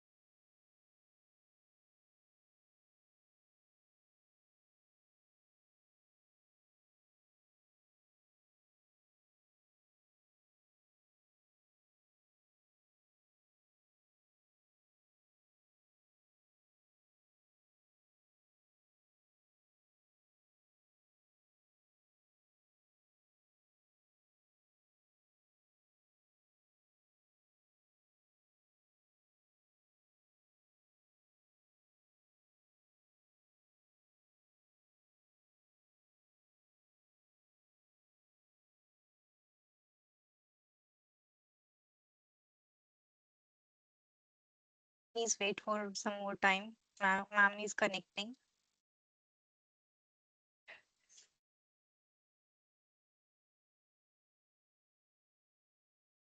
उनका थोड़ा सा ना टीम्स इशू हो रहा है ma'am. I have talk to her. There's some team issue at her end, net issue. She's connecting in 2-3 minutes. Please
Ma'am is joined.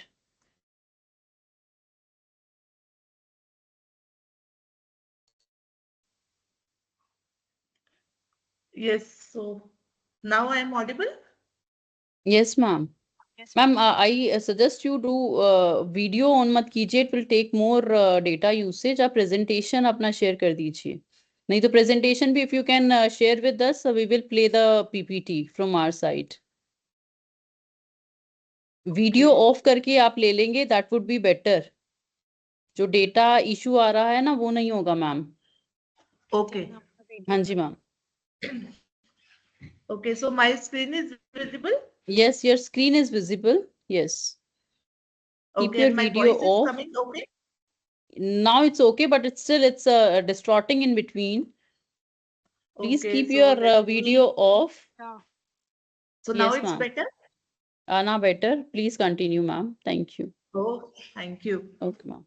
So yes. So we were discussing the major recommendations. So the next one is the regulatory reforms. That this policy is suggesting some regulatory reforms that we all know that HECI is coming. Everyone is talking about HECI these days. That is Higher Education Commission of India.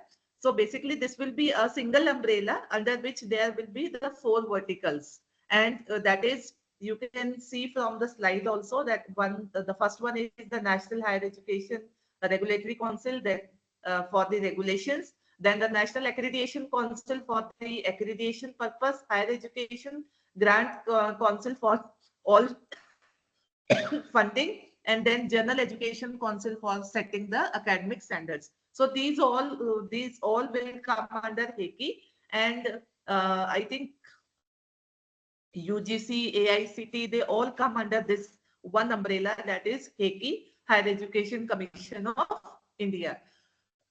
Then the teacher education, which I was telling you that in the field of teacher education, because I am from the teacher education field, so it is suggested in the policy that the 4-year integrated specific course will be launched, and it has already started in 2022. The first batch was began in 22 and then in 23.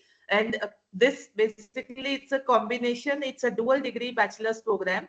The three types of graduation programs are there. That is BSc B.Ed, that is BSc plus B.Ed, then your BA B.Ed, then BCom B.Ed. So like suppose if the student wants to do the graduation BSc, generally it takes 3 years to complete a BSc, then 2 years for B.Ed. So this ITEP program is like that, 3 plus 1, 4 years. It will be a dual major degree program. The first major is in education, and the second is the school specialization subject. That is, it may be your science, it may be your commerce, it may be of arts. Then the next one is the internationalization of higher education. The policy is talking about the internationalization. Like so many recommendations are also given. The first one is that the policy is suggesting that the collaborations with the global institutions have to be made. So this is not a new thing that the policy is saying, because before this policy came into existence, earlier also we used to do the collaborations, but in the policy it is highlighted that we have to do more and more collaborations with the foreign universities, so that we can offer the dual degrees or the joint, we can do the joint programs also, and we can easily transfer the credits also. And the policy is saying that we have to make our country as a you can say the hub of education, which we used to be what, like we were known as Vishwa Guru. The students, they used to come in our country. So many universities were there. So we will be talking, I think, in the next slide. Uh, this I am highlighting this. I don't know how many of you have heard about the Takshila, Nalanda, Vikramshila. These were the universities which we were having in India, and the students, the foreign students, they used to come in our country to take the education. And in that way, we were known as Vishnu Guru. So the policy is envisaging that we have to be again Vishnu Guru, and for that we have to make so many efforts for the internationalization of higher education. So we have to make the partnerships with them. We have to invite the foreign institutions to operate in India also, so that our students they will not go to the foreign countries for taking the education. So the first initiative which is already taken, that is in the gift city, which is in the Gujarat. So world-class foreign countries will come in gift city, and I think 2 Australian universities, their campus is already ready. And the Gujarat, in the gift city, the university is named as Deakin University and the University of Wollongong. So both these 2 universities are from Australia. Then the memorandum of understanding is already signed for the establishment of IIT campus in Abu Dhabi and Zanzibar. This already it's done. And moreover, the UGC has also issued the guidelines to offer the twinning, joint degree and dual degree programs. And this guidelines are notified in 2022, that how the academic collaborations between India and foreign higher education institutions can offer. Then this is the continued slide, for internationalization. One is the GYAN, that is a global initiative for academic network. I think this you all know, that this is for promoting the international collaborations and the research in the field of higher education.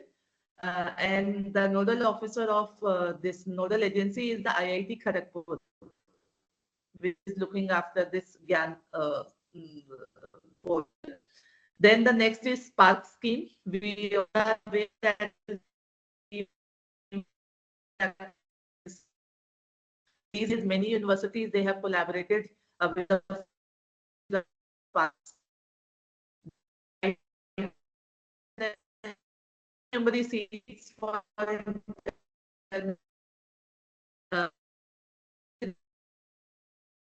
and the guidelines came in 2022. And this is for you can say, for providing the opportunity so that the international students can come to our country and they can have they can take the education. And this is being done for the smooth and simple admission of international students, for giving them a favorable environment. And this is important, that India has to be a preferred destination for international students. So the efforts are being done for achieving this target only. And this we have already discussed, these universities, Takshila, Nalanda and Vikramshila. Yes, next. Again, this National Credit Framework, it has already came out in 2023. Last year it came, and it is a meta framework which has 3 verticals. The first one is the National School Education Qualification Framework. The second one is the National Higher Education Qualification Framework, and the third one is National Skills Qualification Framework. So these all are in a single meta framework, which is known as National Credit Framework. This framework is telling about it, it's discussing about that how we can integrate the credits earned through school education, higher education, vocational and skill education, and provide the lifelong opportunities to the students. This document, this framework is telling that the credit system will like that if the student has completed the schooling. So total 160 credits to be earned by every student. After the 3 years bachelor degree, the students have to earn 120 credits, and after completing the PhD program, the credits will be 320. So this framework is saying that every student who has done, who have completed the PhD, the total credits should be earned by that student is 320. Then the next is the National Higher Education Qualification Framework, which is a framework which comes under this National Credit Framework. This one, this national, we are not talking about the school education qualification framework, but we are talking about the higher education qualification framework. So, sorry. So this framework is focusing on that the higher education qualification, what will be the higher education qualifications which can lead to the degree, diploma, certificate in terms of learning outcomes, because learning outcomes are also given very, you can say, importance these days. Without learning outcome, there cannot be any curriculum which can be developed.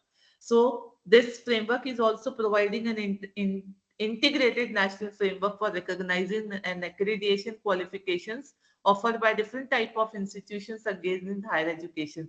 And it is involving all the vocational courses, all training also, all technical and all professional education in India. And the last one is that this framework is also highlighting the how that to develop and how to classify and how to recognize the qualifications along with the quantum of levels of higher education from 4.28. This is a level which is given. So these documents are talking about the different levels also, like how much has to be achieved. So for this level, it's 4.5 to 8 level. It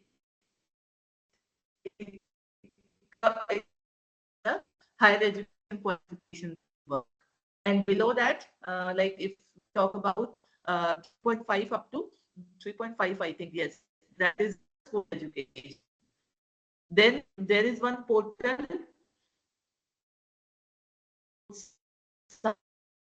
the portal of UG about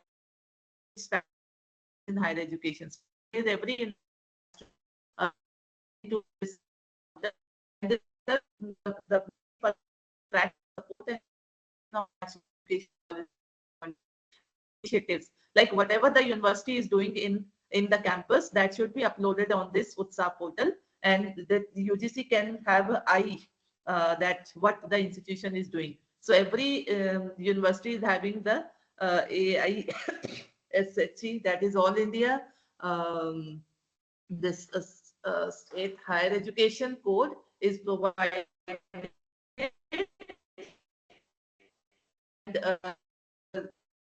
institutions login state. So uh, uh,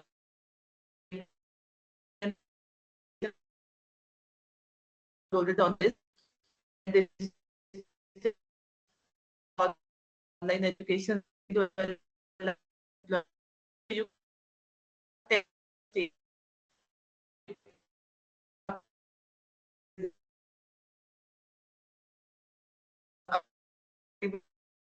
graphs on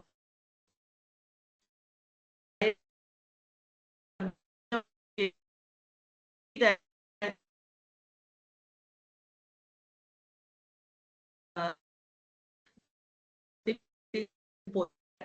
see you short form. This portal is also launched on in 20 last year, and this is for unified recruitment system for positions. So there is a dashboard for each candidate, and they can apply for this portal to any of the central universities. The portal which is only for the central university. So universities, they can track or monitor the applications which are received on this, and till now 36,100 candidates have registered them on this portal, and 26,453 have created their profiles also. 20 universities have already advertised 806 positions, against which 15,000. Look, this is the data of 23. So whatever the data I am showing in my presentation today, this is the data of 2023, not this year, 24. Then this is another initiative under the National Education Policy, that is the Malviya Mission Teachers Training Program, and in generally we used to say MMTCP. So this is the short form, that is MMTP, Malviya Mission Teachers Training Program. So this is for the training purposes, that for the capacity building of the teachers. So this program is an initiative by the Ministry of Education, and it is in the synergy with the HRDC. So earlier we used to have the academic staff colleges, then it's renamed by the Human Resource Development Centers, and there was a scheme, Pandit Madan Mohan Malviya National Mission on Teachers and Teaching. It was started in 2019, and now it's extended in the form of Malviya Mission Teachers Training Program. There are a lot of programs which are organized under this. So many of are in online mode and offline mode, both. So this was launched in last year only, in September 5th September 2023, and it aims to train 15 lakh teachers in 2 to 3 years through 111 MMTTP centers. And National Education National Education Policy Sensitization and Orientation programs are being conducted. And one of the program I want to show you in the next slide.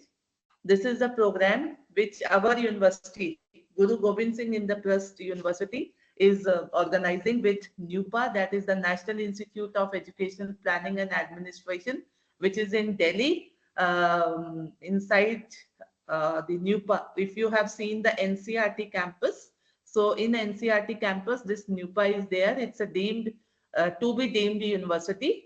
So we are organizing this program from 16 December to 26 December, and it's an online program. The timings will be 2 to 3, 5:15. So daily 3 hours 15 minutes.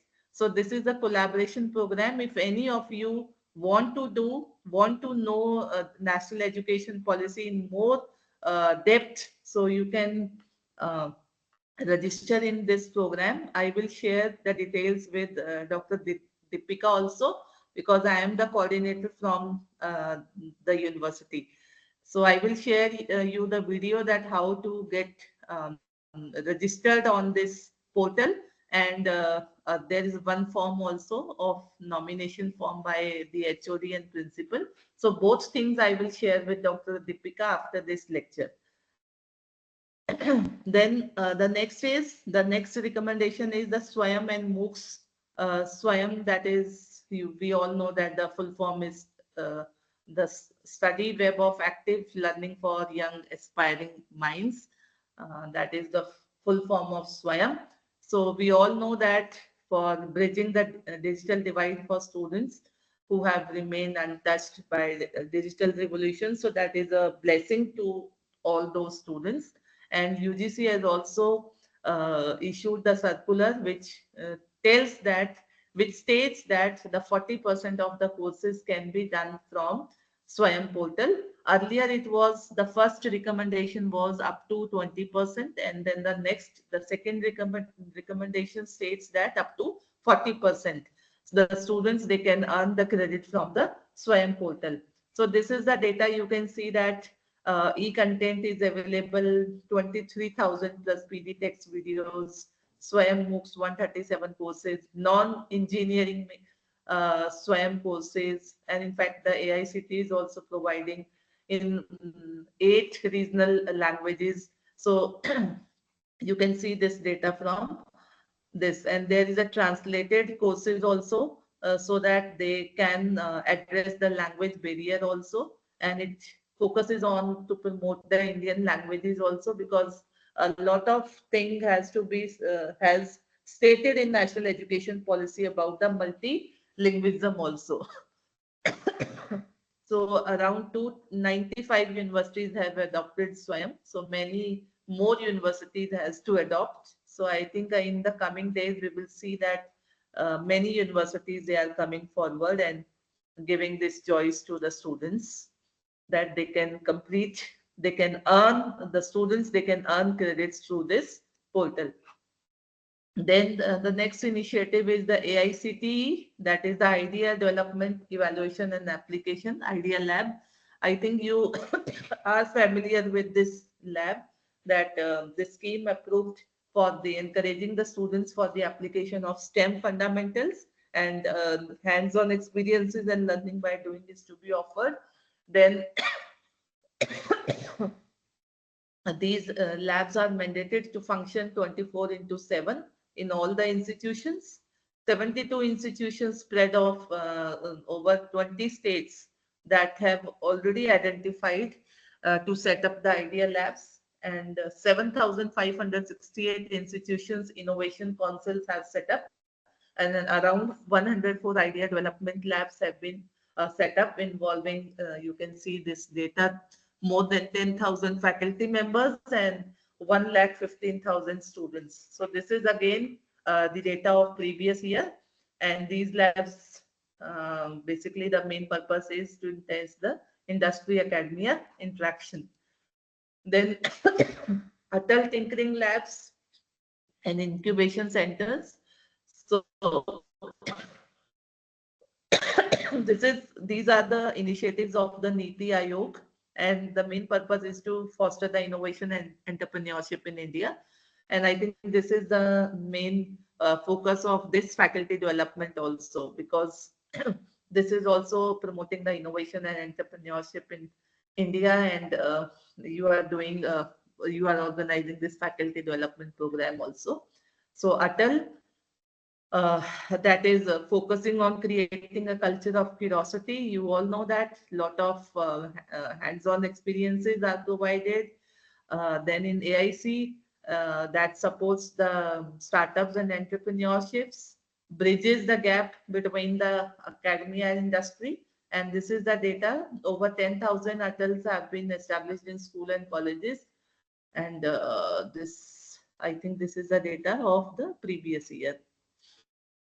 Then the next is the curriculum and credit framework for undergraduate programs. So this also came in 2022, and this is for FUEP's 4-year undergraduate program. So basically, that how it is to be implemented, that comes under your this curriculum and credit framework, which is suggesting the framework for implementation also, with all the possibilities of, you can say, multiple entry exit, the credit transfers, and the integration of vocational education.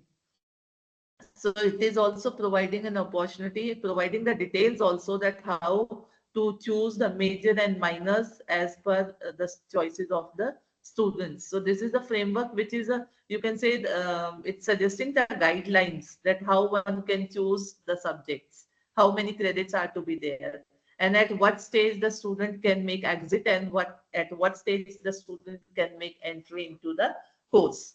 Then there is another framework which is for the global citizen education in higher education,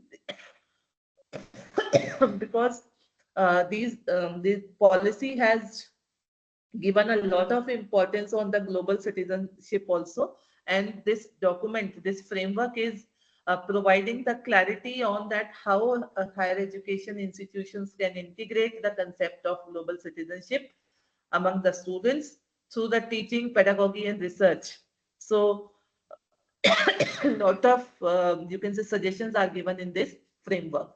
And the main focus is that how to, that's our students, how they can become a global citizens. Then next is the guidelines and curriculum framework for environment education, which comes again in 2023.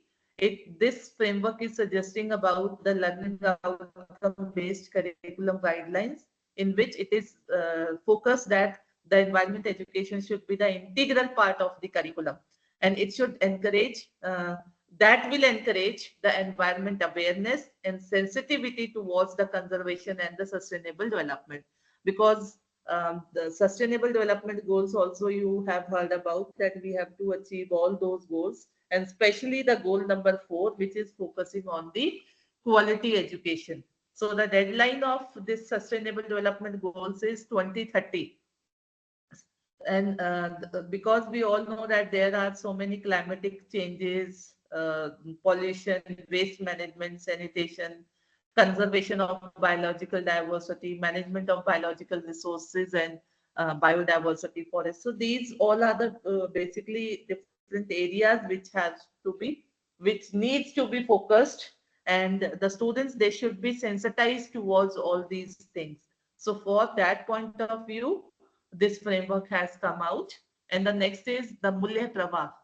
It is also very much important, because this Mulya Prava is for higher education specifically, that there's the human values and professional ethics should be included in higher education institutions.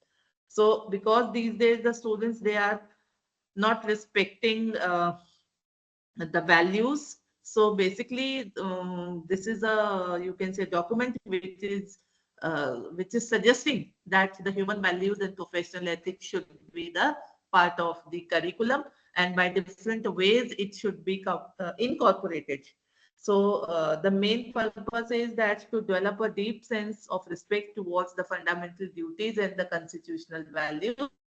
And the next you can see that the conscious awareness of one's role and responsibility in changing world, in which this document is talking about the human values of truth, that is satya, the righteous conduct, that is dharma, then peace, shanti, love, prem, non-violence, ahimsa, scientific temper, citizenship values, life skills lessons in seva and seva service, and participation in community service programs.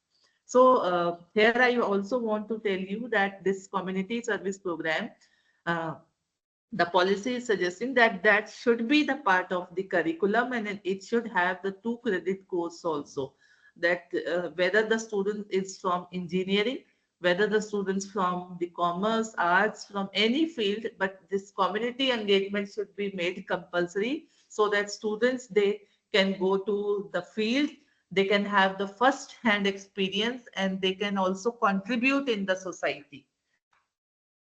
Uh, then the next one is the digital digital technology driven education. So in this, the efforts are being done for the National Digital Library, which should be a rich library for all the resources, for all the educational resources, which can be availed by the students, researchers, and educators. Then digital transformation, we have already discussed, like the platform of Swayam, Diksha, and National Education Technology Forum, that is sorry, my my throat is unwell in between. So the National Education Technology Forum, both for the online and the blended learning. Then the technology enabled enterprise resource management, the short form is the ERP, which is providing the solutions for the smarter automation engine for the university Samarth.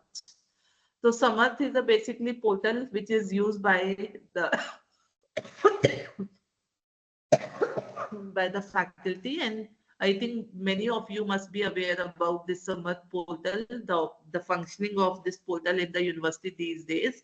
Like in our university also, if there is a vacancy and if we want to apply in for that job, so we have to we have to, mm, you can say, we have to fill the details on this Samarth portal, and then only we can apply for the job. In the same way, in the Delhi University also, because this year I got a chance of working there, North Campus, the main campus in Delhi University. So there I found that on the Samarth portal, like if we have to take leave, any request for email ID or for opening the account, and anything, whatever we want to do, we have to do from the Samarth portal, because the central universities, they are using this Samarth portal for everything. But in our university, the efforts are being done. I think in another 2-3 years, we will be working like in Delhi only. But here, for the vacancy point of view, Samarth portal is very active. So that is also one new initiative. Then the guidelines for the establishment of RDC in universities, the guidelines have already came in 2022.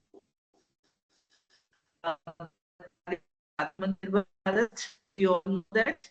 That is, sorry. This is also very important because it plays an important role in making this multidisciplinary and transdisciplinary research culture. And moreover, it enables the liaison between the researchers and the research funding agencies, because that is the nodal department in every university for looking after all these things, that there should be one department which look after the proposals also, like if the faculty or if any student want to give any project, want to do any project and want to submit any research proposal, so they can apply through this department of the university. And prior to that, the sanction, the approvals has to be taken from this department only, that is the research and development. Then the next one is uh, guidelines for engaging the professors of practice.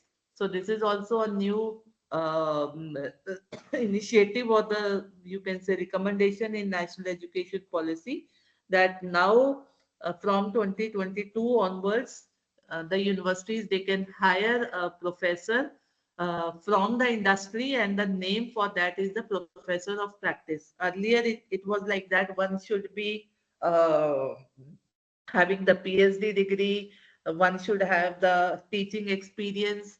But now onwards, this policy is saying, from the guidelines have came in 2022. The policy is saying that any person who have the experience of industry, that can also be appointed as professor in the university system.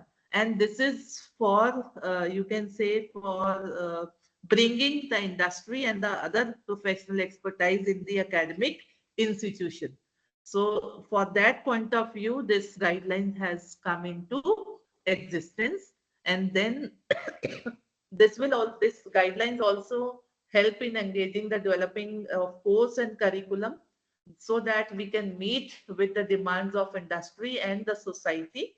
And this professor of practice, the person can help out in making that curriculum, because what we expect, that that professor has the first hand information of the industry, and first hand experience they can share, and accordingly the course and curriculum can be made. And that is for that, a dedicated portal for professor of practice has been also launched by UGC, in which 6,711 registered experts are there, and 152 registered higher education institutions. So this much, this is the data of last year, that these are the institutions who have applied, and the professor of practice also. Then the guidelines for pursuing the two academic programs simultaneously, because we all know that earlier when we are enrolled in one program, we are not supposed to do the other program parallelly. But these guidelines, which came in 2022 by the UGC, it is suggesting that a student can do two academic programs simultaneously. For example, one regular program with one distance program. So there will be no problem. But this document is saying that two regular programs can also be done simultaneously. Now the question comes in your mind, that how two programs? So the example they have shared also, that many institutions, they are offering programs in morning session and in the evening session. So the student can do one program, one degree in morning and one in the evening shift. The condition which this has shared is that the timetable of both the regular degrees should not clash. So if it's like so, or student wants to have two degrees, he can go for. There is 2022 for the award of PhD degree, that which is suggesting that there is a of the student of 4-year undergraduate program into the PhD program. Here also the condition is that in the 4th year of the undergraduate program, this should have some research work, so that the basic knowledge the student must have, that how to do the research. So this guidelines will focus on this aspect. Then the next one is the fostering social responsibility and community engagement, which I was telling you earlier also, that there are guidelines which suggest that there should be 2 credit courses on community engagement and social responsibility in every higher education institution. So many universities, they have already started, but I think it has to be taken on call by the most of the universities. And the UGC has identified the 7 regional centers for capacity building of faculty as a master trainer for community-based research under the Unnat Bharat Abhiyan.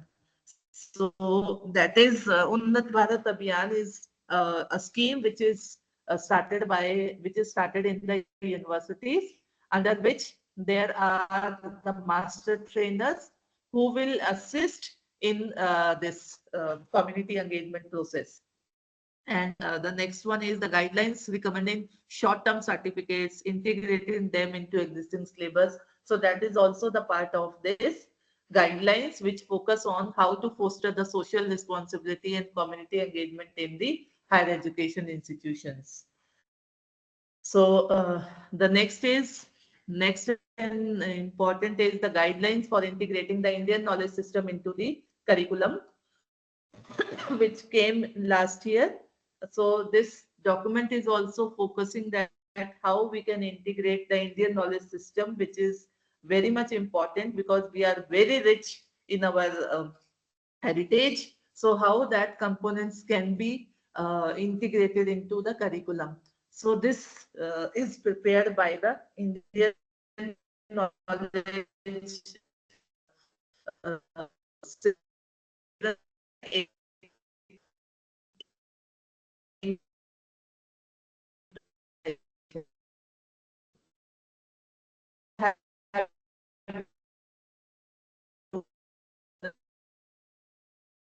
of efforts and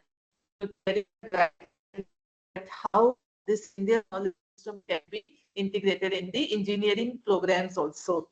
So it is talking about how to integrate the Indian arts, culture, traditional knowledge into the mainstream education, and that every student, whether in undergraduate, postgraduate programs, he or she should credit courses of IKS, because there are so many courses also like under the AEVAC course, that is ability enhancement courses, then your value-added courses. So in that heading, this type of, or you can say this type of curriculum can be made mandatory, and 5% of total mandated courses. So for then next is Indian heritage. This is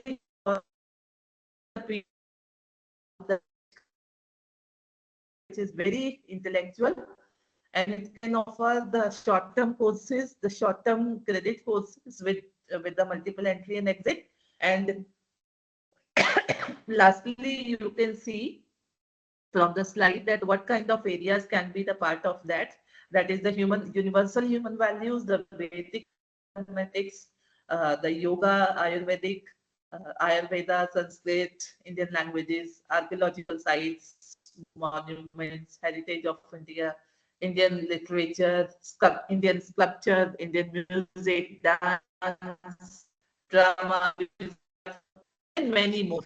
So these are the areas which can be covered under the courses of Indian heritage and culture. Then next is the student ambassador for the academic reforms in transforming higher education, which is the full form of SARTHI. And the aim of this is to enhance the students' participation and to create awareness of the various reforms in the higher education system. So basically, here there is a team of some students, I think 2 or Yes, it's written maximum three students. So the vice chancellor or the director student welfare or director academic, or you can say the registrar, the competent authority of the university can nominate up to three students who will help in disseminating the information and organize the workshops, seminars, and other events to create awareness regarding the reforms introduced under the NEP 2020. Because so many reforms are taking place. The UGC, the AICT, they are circulating so many guidelines also. So I think if the students are nominated for this purpose, so they can disseminate at the mass level that what are the new guidelines which has come up. So I think this Sarthi scheme is for the benefit of all those things. And the next and last one is that CUET, we all know that Common University Entrance Exam, which was started in 2022, and it is conducted by the NTA, the National Testing Agency. And for getting the admissions in central universities, so this test has to be given by the students, and nowadays the state universities also. Although the state universities and the many universities, they are taking the admission of students through CUET and also the test conducted by the university only. But I think by the passage of time in coming years, there will be only one test, which is the national level test, and that we can say that common university entrance test, and the admissions in all the universities, they are only through this CUET. So let's see what will happen in the future. And this is the data which you can see from the slide that in 2022, 9 lakh students appeared for CUET, whereas in 2023, the students number increased to 19.2. So this means a very, you can say, increase from 9.6 lakh to 19.2 lakh students. They have enrolled in, who have appeared in the CUET exam. And JEE Mains, NEET, these are the important exams in the engineering field. These tests are conducted in 13 languages. So 13 languages, it means a lot of languages, multilingualism. I think that problem will be resolved if these kind of things will happen. And more than 30 lakh students, they have given this exam. So I think I have taken few of the initiatives there. The list is many more and I think very wide. So I have taken some important recommendations of national education policy, that how these recommendations will, you can say, transform the education system in the coming days. And now we have come to the end the initiatives and you can say the guidelines which are by the National Education Policy 2020. And it is very much clear from this policy, not only talking about, but a visionary roadmap for the India's future in the field. So I have witnessed that National Education Policy 2020 seeks to create policy, the multidisciplinarity, and overall the learner-centric system education, which meet the demands of the present times also, but uh, the challenges tomorrow also, which we can face. So the policy is focusing on those things, and the policy is also focusing inclusion also, the innovation also, and also suggesting that we have to stay rooted in our India's culture and the knowledge traditions, which is you can say very much important because we were very rich in that. And then this policy is also talking about that it has the potential that can transform the higher education into the globally competitive system. So the success of this transformative journey, which we are talking about, it totally depends upon that how we as educators, we as policymakers, and we as the stakeholders can implement the vision of national education policy in letter and spirit. So we have to see that, and each one of us has to play an important role to shape this, you can say, this vision or this dream into the reality. So by these words, I want to thank you for the wonderful audience and uh, participating in this faculty development program. So I welcome your questions and your ideas and thoughts which we can reflect. Thank you very much. Thank you, ma'am, for such a great session on NEP 2020. Your expertise has truly opened up new perspective for all of us. Audiences, please, any queries or questions? The house is open for questions now. Please raise your hands. We will unmute you. Now I can open my camera, no? Because I have Yes, stopped ma'am. Yes, the ma'am. You can. slide. Yes, Actually, the yes. voice was breaking at that Okay. time. Now it is clear. Audiences, So please. after putting my camera off, my voice was Yes, ma'am. Still properly your voice audible. is breaking. Yes, after switching on your camera, the voice is breaking. I think there is some network issue Oh here. my God, I don't know what is the Okay. issue. No Maybe. problem, ma'am. Okay. Okay. Any participant? Any queries? I think on chat someone has written.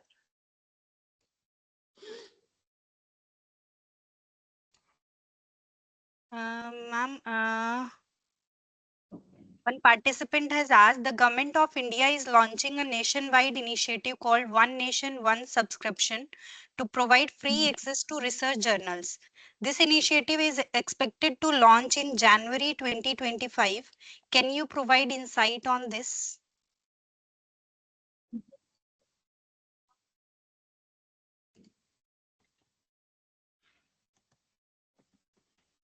Anjali ma'am, are you audible? Your voice is not coming actually.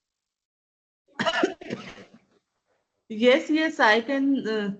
I'm able to hear Yes, ma'am. The you. question is What also written in you the have chat asked. window. Okay, so that is uh, One Nation, the government of India is launching a nationwide initiative called One Nation, One Subscription to Yes, ma'am. provide free access to research journal. I think the initiatives are already being done. The initiatives are already started. In the sense, if you can see, I think somewhere I have heard about that uh, the government will provide a lot of funding for that every university in the country can access the journals, the good journals. Uh, I think I will share you, Dr. Deepika, if I'm not wrong, uh, I think in the month of November only, I have seen that the steps are already taken. And yes, of course, the full-fledged will come out in 25, but it's basically uh, I will share with you that cutting also, but the idea I can share you now. This One Nation, One Subscription. It is basically an initiative by the government.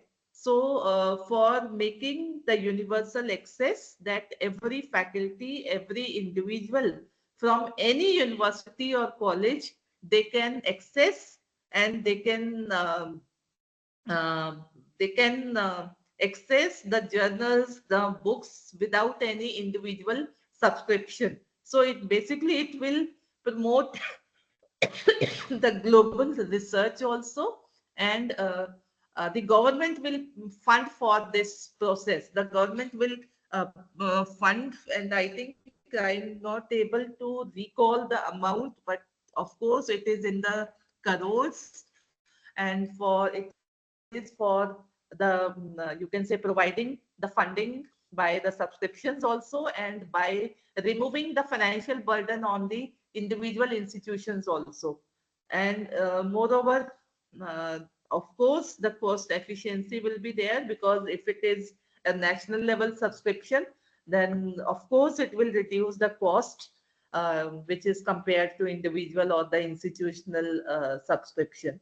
So, and I think that will boost to the NEP goals also. And so it will align with the national education policy also. So this much I can share. And I also share that one document with you after this session, Yes, ma'am. because We the will steps provide are to the already party. being done. Yes, ma'am. We will share the content with you shortly, the all session content, all the participants. Any more queries?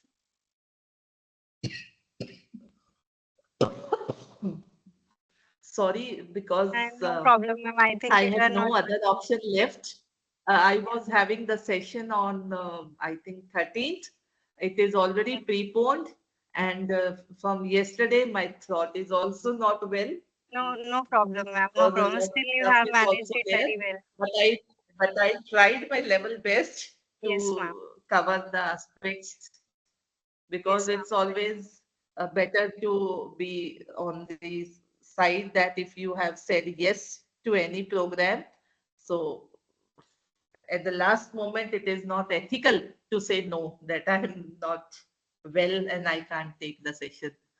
Yes, ma'am. Thank you so much, ma'am. Thank you so much for such a great Thank session. you. Very informative session. Thank you. Thank you.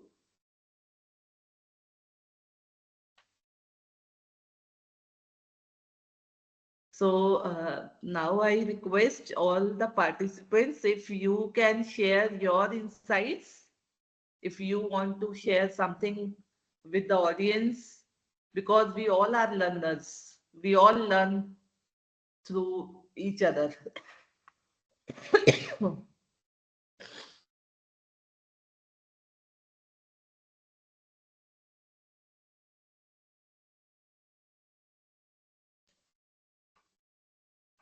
I think, ma'am, participants, if something is there. So what to do, Rakhi Ma'am, ji? ma'am, I think the session is over now. So this was the last day of the session, last session of the day, sorry. Ma'am is also here. Hi, ma'am. Okay, Thank you so Sorry, much, I ma'am. was there in some meeting. So session is over, ma'am. okay. Um, Yeah, session is over from my uh, side, but the participants, they are not asking the questions. I think one or two questions only in the chat uh, box. that's okay. I think you're not well too. But yes, I can see. Yes, little bit. My throat is not well, but I can see some positive comments that some participants, they have liked the session. So thank you very much, dear Okay. colleagues. Thank you so much, ma'am, for sparing time and delivering this session and accepting our invite. Thank you so much. Thank you. It's a pleasure for me. Okay. So we can Thank you. end it. Yes, ma'am. And Yes, yes, ma'am. okay. Thank Thank you you so very much, much. ma'am. Thank you.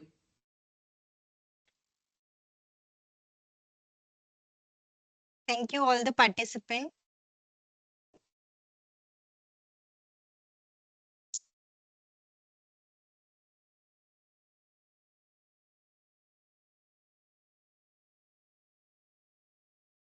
Hello. Those who have Okay. not, hello. Okay, ma'am. I'm also leaving. I have a meeting. Thank you. Okay, ma'am, no problem. Okay, okay. Those who have not joined the WhatsApp group, please join the group. And we have observed that some of the participants are not registered on the ATAL portal. So if you are not registered on the ATAL portal, you won't be able to get the certificates because everything is on the ATAL portal. We cannot, you can say, mark your attendance or something like do if you are not a registered participant. So if you are a registered participant and you are approved to, then only you will be eligible for that attendance and all. Please, if you have any query, you can ask. Chandrakala.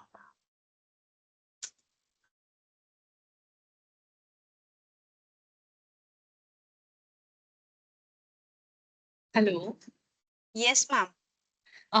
The only confusion is like I had registered on ATAL portal using Gmail ID, but Yes, I'm ma'am. logging it because it's an official mail ID. That's not a Microsoft. problem, ma'am. Okay. We will Yeah. check by your Thank you. name. If that is Thank you. appearing, Thank you. then we will mark your presence. Yes. Thank you. Okay. Thank you Okay, so no much. problem. Any other query from any other participant? Please make sure that you have registered on ATAL portal and you are approved too. Only then you will be eligible for attending the session. Because we have observed some participants are attending the session, but they are not registered on the ATAL portal. Again, it is my request, please recheck your details. Please have your credential and then you will attend the session, please. Okay, so this is the last session of today, and tomorrow we will proceed with the 3 sessions as there was some change in the schedule. So meet you all tomorrow with more enthusiasm and new dimensions for this generative AI topic. Thank you so much.